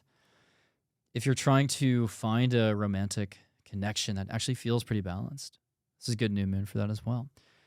Mars and Mercury are conjunct in the 6th at that new moon point, so you're hyper-focused at work as well, though. Still getting into the weeds and analyzing details, analyzing process, procedure really closely. And actually, with the Grand Water Trine in your earthy houses, a lot of Geminis are putting in a lot of effort at the end of the month. And, it could pay off in the form of like a promotion or some kind of recognition at work. So, yeah, I think for Gemini, it is a productive month. And with Jupiter in your 2nd house, I do think a lot of Geminis could get promoted. And so your efforts are not going unnoticed. Cancer, let's go to you. Cancer risings, the Aries full moon, October 6th, is in your 10th house. So maybe your responsibilities are really mounting right now, piling up, and you're like, I can't take it anymore. So if you hit your limit in terms of tolerating your responsibilities, you might cry out for help at that time. Other Cancers are transitioning to parenthood or announcing that they've become a parent. Or you're just more assertively stepping into an authority role, which could be as a parent. Like maybe you're just becoming more decisive and confident as a parent. Some of you will face a bit of a frustration with your parents. I know a lot of Cancers who have actually kind of hit a limit on, their ability to tolerate something that their parent is doing. So a lot of Cancers are having these very, stern discussions with a parent. Mars and Mercury are in your 5th this month, so a lot of you are going to be actively dating, actually. You're going to be going on a lot of dates, meeting potential partners, or constantly collaborating creatively. And the trine, let me say one more thing. Venus in the South Node are in the 3rd. So you could communicate that, hey, it's time for the relationship to end. Or you might operate a little bit differently in your day-to-day. You might rearrange your daily activities in order to like kind of balance out a relationship again. Or, you might realize what you need to release in order for a relationship to continue. And that partly, or what you need to change. And part of that could be about showing up a little bit more consciously in your partnership day in and day out. Others are going to have a conversation with someone from their past, I think, with that conjunction in the 3rd. So Cancers, don't be surprised if someone from your past reaches out to you through any kind of messaging platform. Yeah. And then let's go to the Libra new moon on October 21st. And this one's in the 4th. So with that being said, this is a new beginning in your home life. Some Cancers could be moving actually to a different home. Other Cancers are just re-signing their lease. Some Cancers are inviting family over on that new moon. It could just be a time for you to really, reset the energy in your home, redecorate, and maybe even heal a dynamic with a parent. We also have Mars and Mercury conjunct in your 5th and a Grand Water Trine. With that Grand Water Trine in your fiery houses, I do think that a lot of you are just prolific right now, creatively. And you could go on a very successful date even around that time. But I think a lot of you are, creatively communicating or just flourishing creatively. Some of you might be arguing with your children if you have children. But overall, I actually think that Cancers, you have one of the best months. It's a month that is defined by new romantic excursions and new creative ventures. And with Saturn and Neptune retrograding into your 9th, you are really testing your philosophy again and realizing maybe where your perspective was off base and where it was delusional and how you can, re-ground it. Okay, so now we're going to go to Leo. So Leo, Aries full moon's in the 9th. So October 6th. You might reset your views, your beliefs. Your faith maybe is being shaken right now.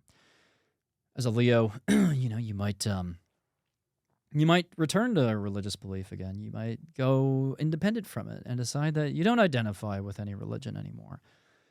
Others will decide that someone needs to travel to come see them, or vice versa. They need to travel to see someone. And Mars and Mercury are in your fourth, not the greatest transit. Shows a little bit of a rise in tension in your home or with your mother or with your family. So maybe your mother's visiting, that's fine, but ease the tension there. Other Leos are just generally facing tension in their home. They're feeling a little stressed about money, maybe with regards to property, rent payments, or something.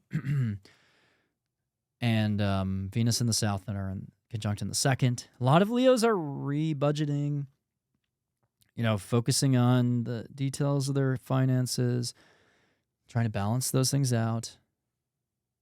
Especially when Venus opposes Saturn. I mean, a lot of Leos are trying to shore up any financial losses and position themselves for long-term prosperity. Other Leos might be finishing a educational pursuit, and Mercury does square Pluto for everybody at this time. So some secrets could come to light, especially regarding home or family or relationships. Then we have the Libra new moon, October 21st. And for Leo, this is occupying your third house. The new moon in the third, not a bad time to strike up a new rapport with your sibling or your neighbor, to have a balanced conversation, maybe even with a sibling that ends up leading to healing and whatnot.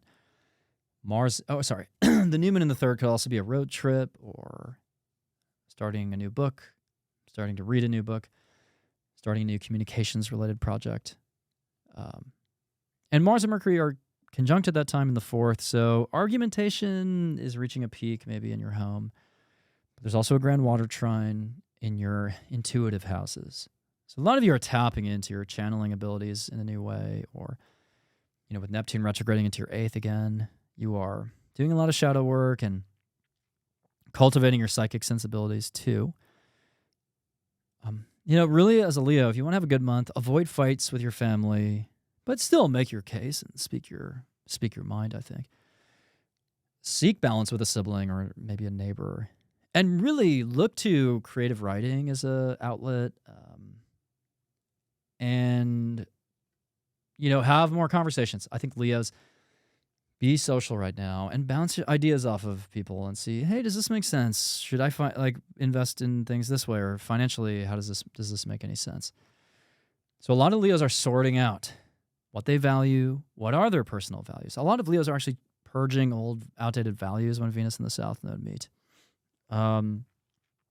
But I think by the end of October, Leos feel good about what they own, what's in their home. What are their possessions? Do they value their possessions? And do they have a sense of their budget?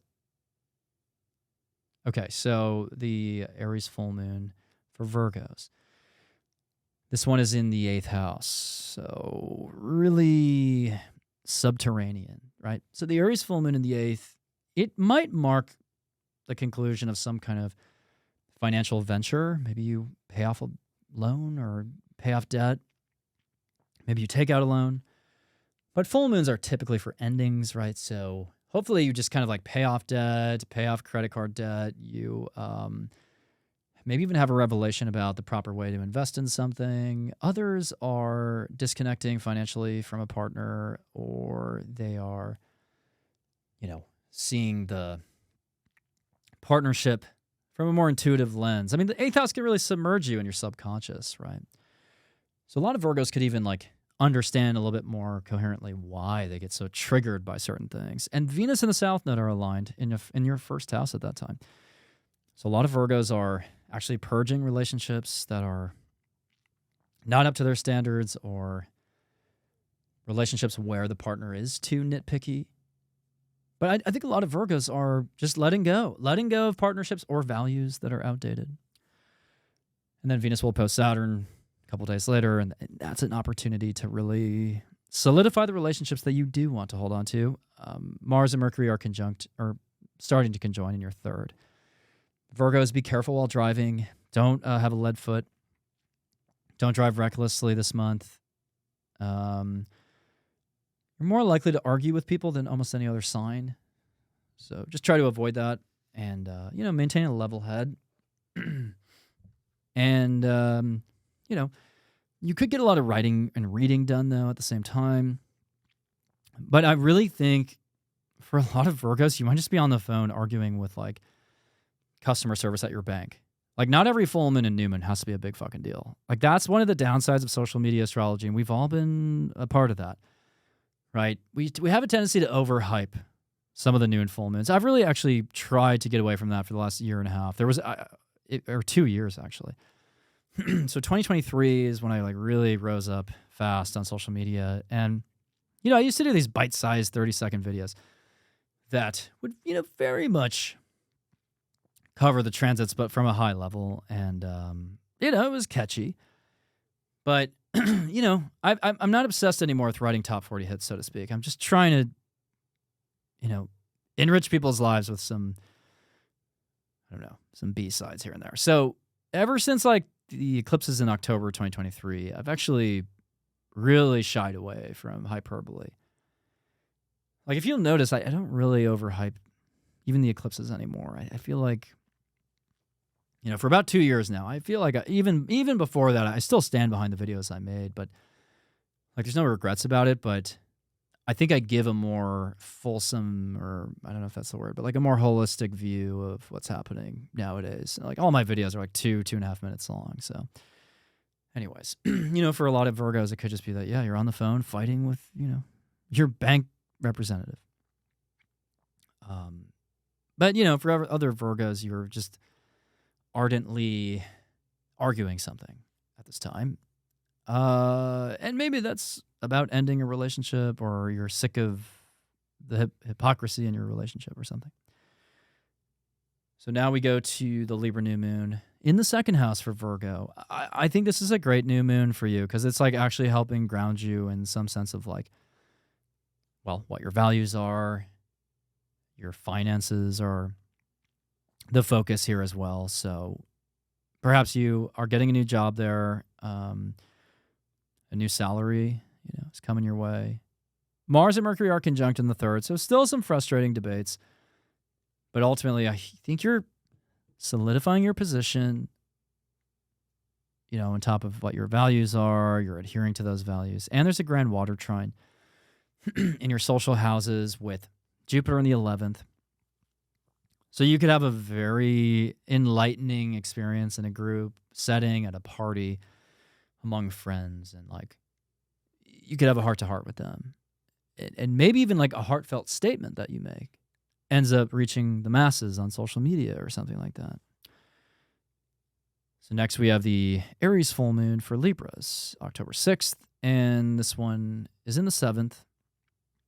So it is undeniably significant. So Libras, the full moon in the 7th could denote a relationship coming to a close, or emotions just running high in a relationship. Some of you will have to just navigate frustrations in that partnership, or you will break up with them. But I think for Libras here, this is just a marker of independence. Like you're just wanting independence in a relationship, not necessarily a breakup always. And you're really demanding your end of the bargain. You want to get something out of this relationship. It's like if this, you're getting maybe a little impatient actually in the relationship. It's like, if this relationship isn't working for me, then I'm done. And it's ruled by Mars and Mercury in the 2nd. So the contention is partly based on values maybe that are clashing. Some of you might also, though, have a bit of a tense moment with a mentor or consultant, actually. And the full moon in the 7th can just kind of reveal as well the type of relationship that you want to pursue. And Venus and the South Node are meeting in your 12th. So this actually does mark the end of some relationship cycles. So actually, Libras are even more likely, I think, than Virgos to end a relationship. because of the full moon in the 7th and the South Node Venus conjunction on the 12th. But you're really just ending toxic relationship cycles, right? And then we have the Libra new moon, October 21st, in your first house, in your sign. And so this is a renewal. It's a reset. This is the embodiment of some new cycle and phase for you. Whether it's job-wise or in terms of a relationship, fashion, appearance. And the Grand Water Trine is active, right? In the earthy houses with Jupiter in the 10th. So the effort that you're putting in at work can translate to expansion of your public visibility, persona. Your reputation could improve. You could become famous, or you could just reach a lot more people with what you're doing. A lot of you are pretty competitive at this time about money and making more money. And I want to mention this, Libras, a lot of you got sick. A lot of you got sick in early September. A lot of you, because, I called that out. I mean, the eclipse was in your 6th house. So that full moon in the 6th in Pisces, I think it got a lot of Libras under the weather. But, now this month with Mars in the 2nd, Mercury in the 2nd, you're back to business. I really think you're like nose to the grindstone, getting a lot done, feeling productive. And again, it can lead to really healthy, positive outcomes in your job. So, anyways, let's advance to Scorpio. So Scorpio, this full moon is in your 6th house, the Aries full moon, October 6th. So the full moon in the 6th is not so great, just to be honest with you. You can navigate it wisely, but, at the outset, I'm like, not really vibing with the Aries full moon in the 6th. Scorpios, I think this is time for you to own up to any health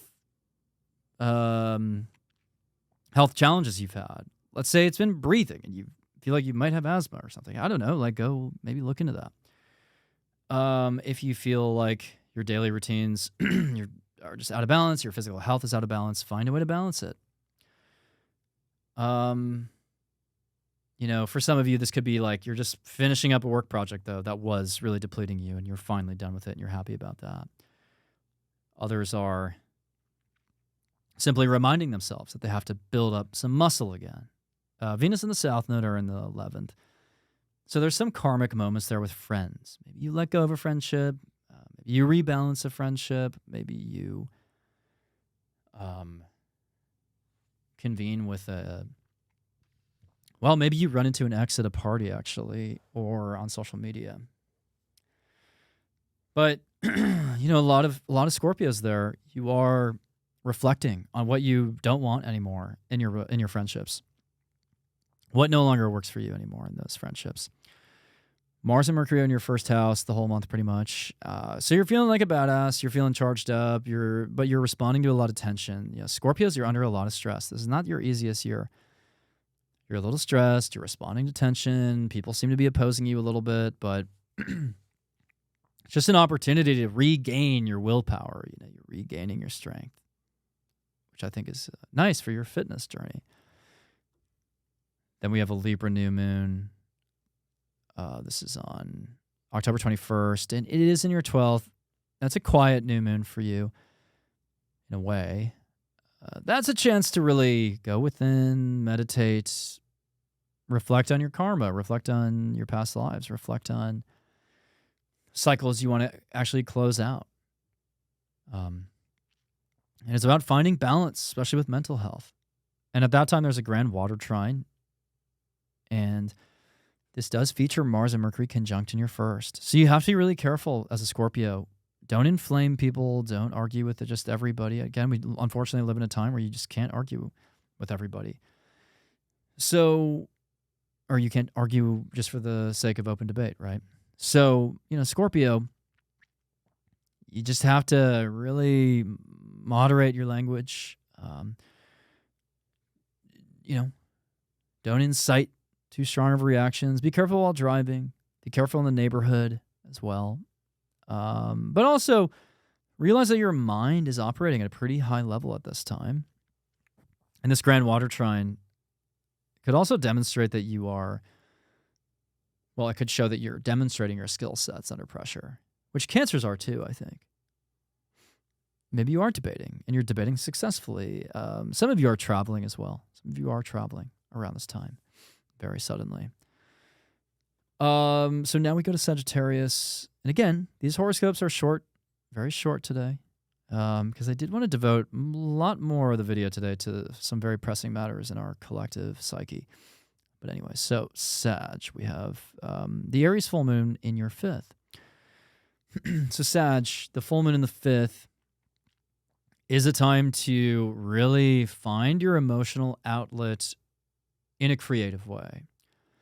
Meaning, write a song, act, participate in improv, acting, comedy, I don't know, just do something fun.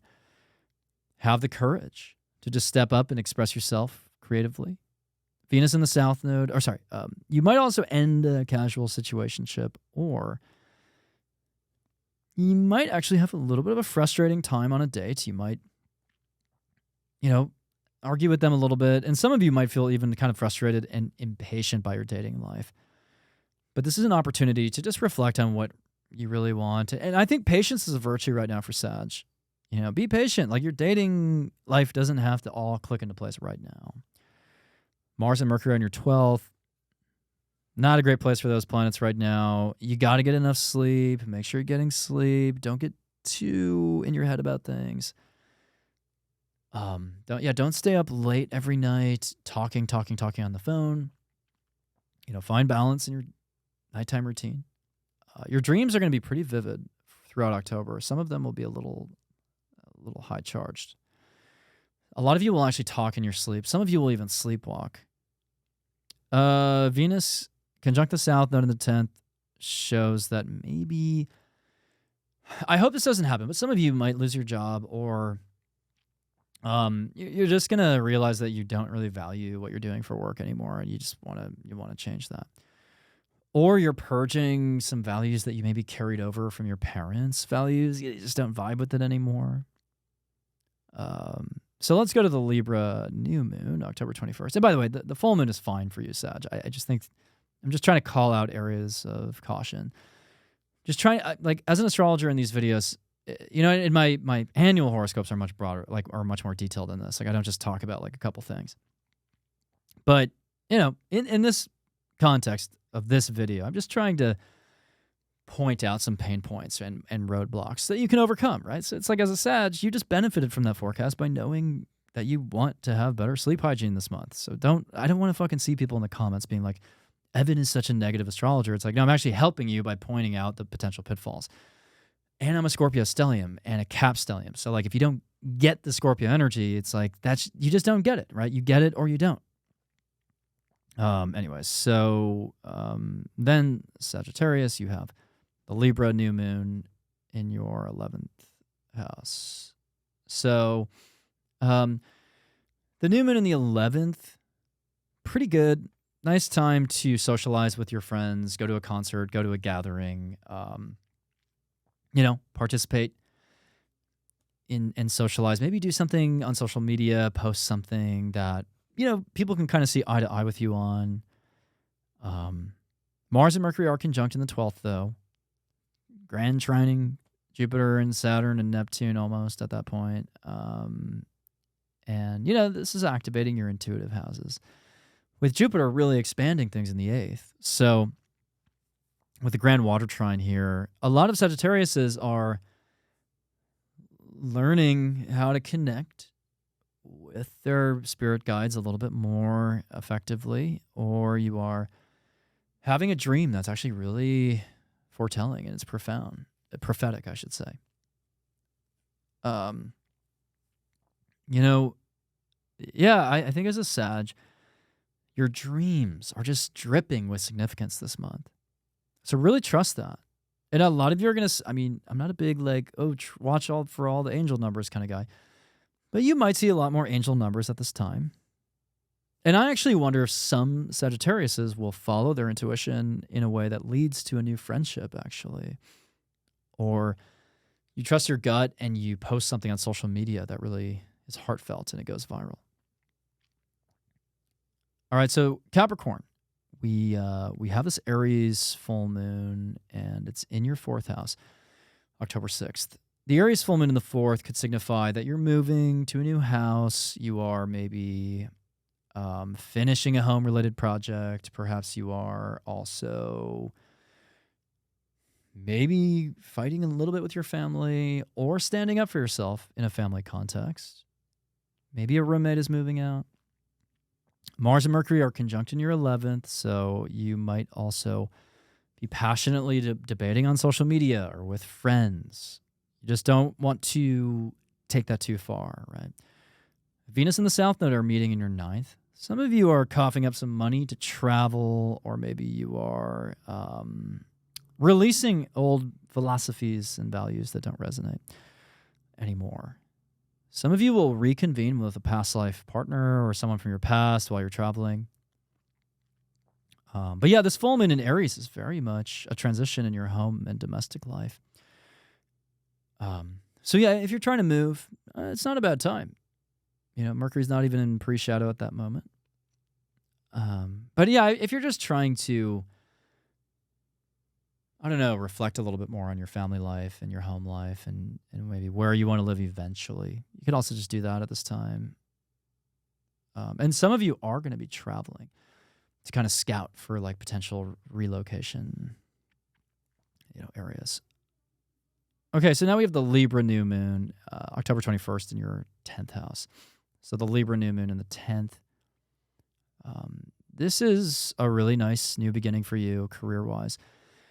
So Capricorn, you're either starting a new career October 21st or taking up the mantle, and you're in this new authority position.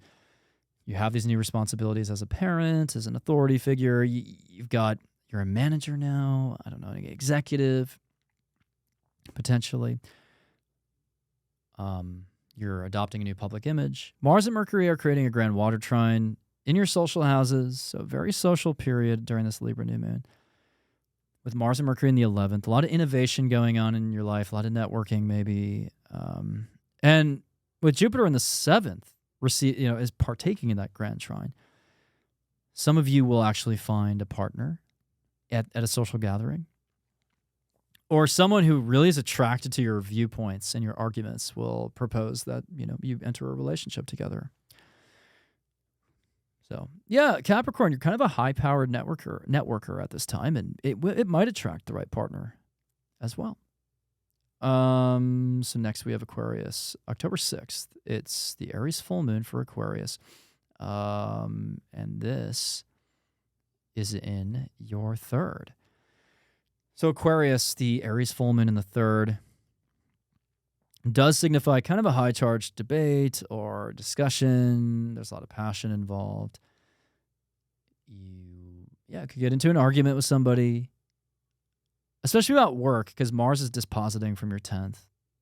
Yeah, some Aquariuses might find out that they got the short end of the stick at work with an assignment, with a project, or passed over for a promotion and a little pissed off about it. Other Aquariuses are just like really letting emotions out in a conversation with somebody. Maybe fighting with a parent, honestly. Some Aquariuses could be fighting with a parent.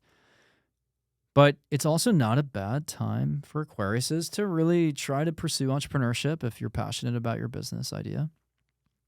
Some of you are finishing a book, comms project, media project. Some of you are returning from a trip. The Venus on the South Node in the 8th is showing that you are maybe realizing where you went wrong financially, where you had some financial missteps and you're trying to correct that. Maybe you're letting go of some of your financial values. Maybe you're like offloading some investments even. Maybe you're recalibrating how you budget and how you invest. I think a lot of Aquariuses are trying to secure their financial future right now. And some of you are having a change in momentum or change in energy with your siblings or neighbors. Then the Libra new moon is on October 21st, and this one is in your ninth house. Ninth house new moon shows that a lot of Aquariuses are embarking on a new trip or journey, especially long distance, or they're espousing a new philosophy, matriculating at a higher educational institution. Mars and Mercury are conjunct at that time, in a grand water trine, in your work houses, earthy houses, so to speak. And, it could show that, yet again, you're really arguing with a parent or an authority figure, advocating for your needs, but also really burning a lot of energy in a good way in your career. And all the effort you're putting in this month in your career is leading to financial stability. I want you to know that. And a lot of you are gaining really wonderful insights about your health. And so, a lot of you are gaining insights about your health. And you're realizing that there's just a better way to go about your day-to-day. And there's a better way to balance, leisure time with work. And also you're just seeing the profound significance in everyday matters. But a lot of Aquariuses are proving their skills at work this month, or maneuvering very wisely as an entrepreneur, which I like. Okay, so we finish off with, Pisces. Full moon in the second.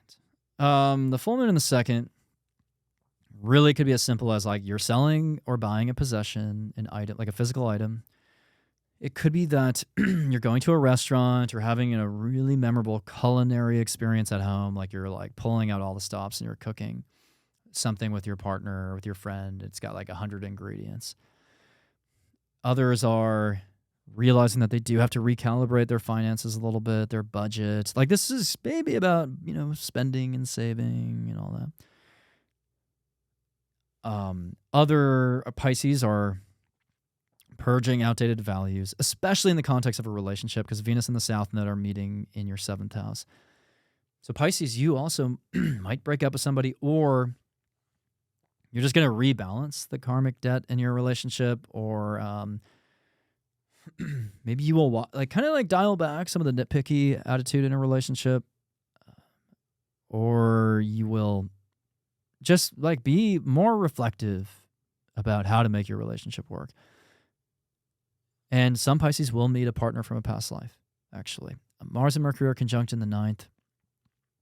With that conjunction, a lot of you are starting to become motivated to travel, especially long distances or maybe even abroad. But a lot of this full moon is a lot about values, personal values, and how that lives in your relationship. Does that destabilize your relationship or stabilize it? You'll have to find out.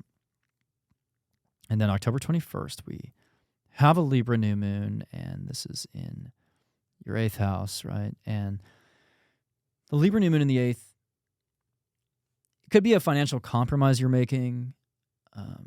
You might develop a more passionate relationship even with someone, or just a more intimate relationship through the lens of your finances are now connected. Your psyches are now connected. Your physical bodies are now connected, in a sexual way. And the new moon in the eighth, it could be a financial contract even though the seventh house is contracts and agreements. The eighth house in a Libra eighth house is also kind of more of a financial agreement. So Pisces, you're deepening your ties with somebody. And there's a Mars-Mercury conjunction, grand trining in your fiery houses, the ninth, the first, and the fifth, with Jupiter really expanding in the fifth. So I think Pisces, this is an expansive month. You are, at this point, maybe investing in travel, investing in a flight. And as you travel, it's expanding your perspectives, maybe even motivating you to delve into your creativity a little bit more. Yeah, it could be creatively inspiring and philosophically expansive. So let's just summarize what I talked about today. A little bit shorter on the horoscopes today. The annual horoscopes go a lot deeper than that, what you just saw. And also the annual horoscopes coming up, they don't talk about the mundane astrology, which is actually great, right? So when you buy the horoscope for your sign, it is just drilling into like what you should be focusing on with that sun, moon, or rising sign in the year ahead based on all the new and full moons and all the key trends. Like it's not about, politics or tragedies and all this. Like it's not even about, these highfalutin spiritual concepts. It's actually very tactical, still intuitive, right? But it's ultimately very strategic. So those are really rich, meaty videos that I want you to, look into. But yeah, for the sake of today, I wanted to make this sort of a special, video. And I kind of called an audible, recent, like a couple hours before I made this video. Because I was trying to figure out, well, it's been a couple weeks since the Charlie Kirk thing. Like, should I talk about it? And I realized, I really should. I really should kind of think about this as an opportunity to really demonstrate, what I think is my spiritual thought leadership, right? Like I do see myself as a spiritual teacher. I'm not just an astrologer.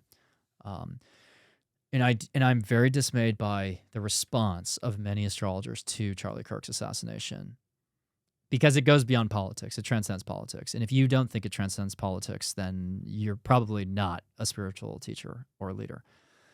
You have more work to do. And I honestly, I don't want to sound too self-righteous here because I'm not morally superior to anybody, but I just want to observe something. I noticed that a lot of the astrologers who haven't gone through their Saturn return yet are the ones who gave really bad takes about that whole thing.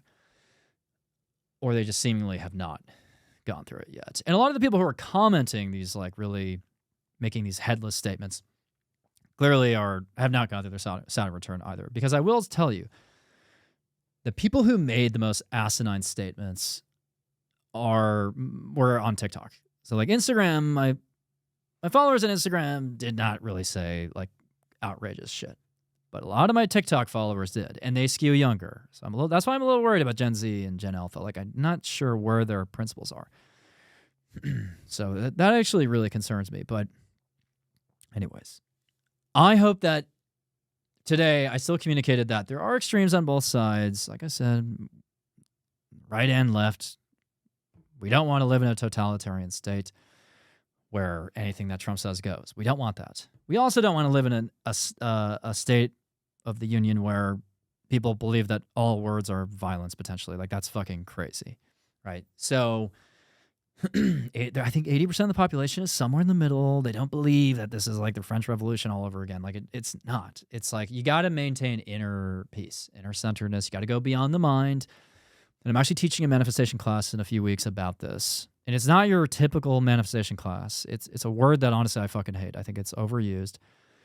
Nevertheless, I do feel like I have a good sense of how to actually manifest through actual daily practices that a lot of even manifestation experts miss out on a very critical step in the manifestation practice that I provide you in the class. Like there's actually a core step that a lot of manifestation experts get. A lot of people are too sucked into this idea of the quantum. I've noticed they overthink this. They're like, oh, it's all about the quantum and the 5D or even just the quantum. And like, we don't have to use any of that jargon, right? So I kind of get us back to our roots a little bit here. So the class is a little bit more primordial, a priori stuff. So take the class. It's $50. It's 30% off, though, if you're a paid Substack subscriber. So it's actually $35 if you're a paid Substack subscriber. By the way, I do weekly readings on Substack, so become a paid subscriber to attend those and get the chance at a reading. I do offer 2 to 4 hour readings as well by application only through my website.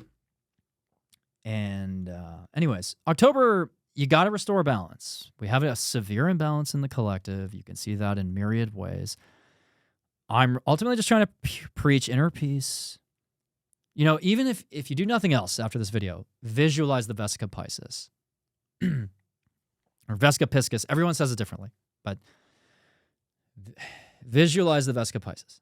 And, you will see how we all pass through the gateway into this world through the Vesica Pisces, right? And the universe is literally dualistic. Like, everything in the universe is powered by opposite forces, opposing forces. But part of spiritual enlightenment involves recognizing those opposing forces, but then transcending them. And meeting in the middle of all these spectrums, right? So we have right and left and conservative and liberal, and we have all this shit going on and all these ways to divide us. But like, it's not cliche to say that you have to find this inner balance, and everything in moderation is true. Like, you better believe I'm not on social media every day, all the time, every day. I take Saturdays off. So, and I'm sober. I don't drink alcohol. But it's like, I obviously have to find opportunities to like have fun and be social and whatever. It's like everybody has to just like find a lifestyle that works for them, but also have a core set of principles. And all of that will make these horoscopes I just gave you easier. So like the people who complain that I'm too negative are honestly people who have not found their inner anchor yet. So like if you're like truly centered in yourself, you're not going to be so fucking freaked out by my horoscopes. You're going to be like, okay, I'm already operating from a place of oneness, and I recognize that, okay, there is a risk over here, and I'm going to acknowledge that and then overcome it. Acknowledge that, overcome that. Right? So thank you so much. Evan Nathaniel Grimm here. Hope you have a great October, and I'll see you soon. Take care.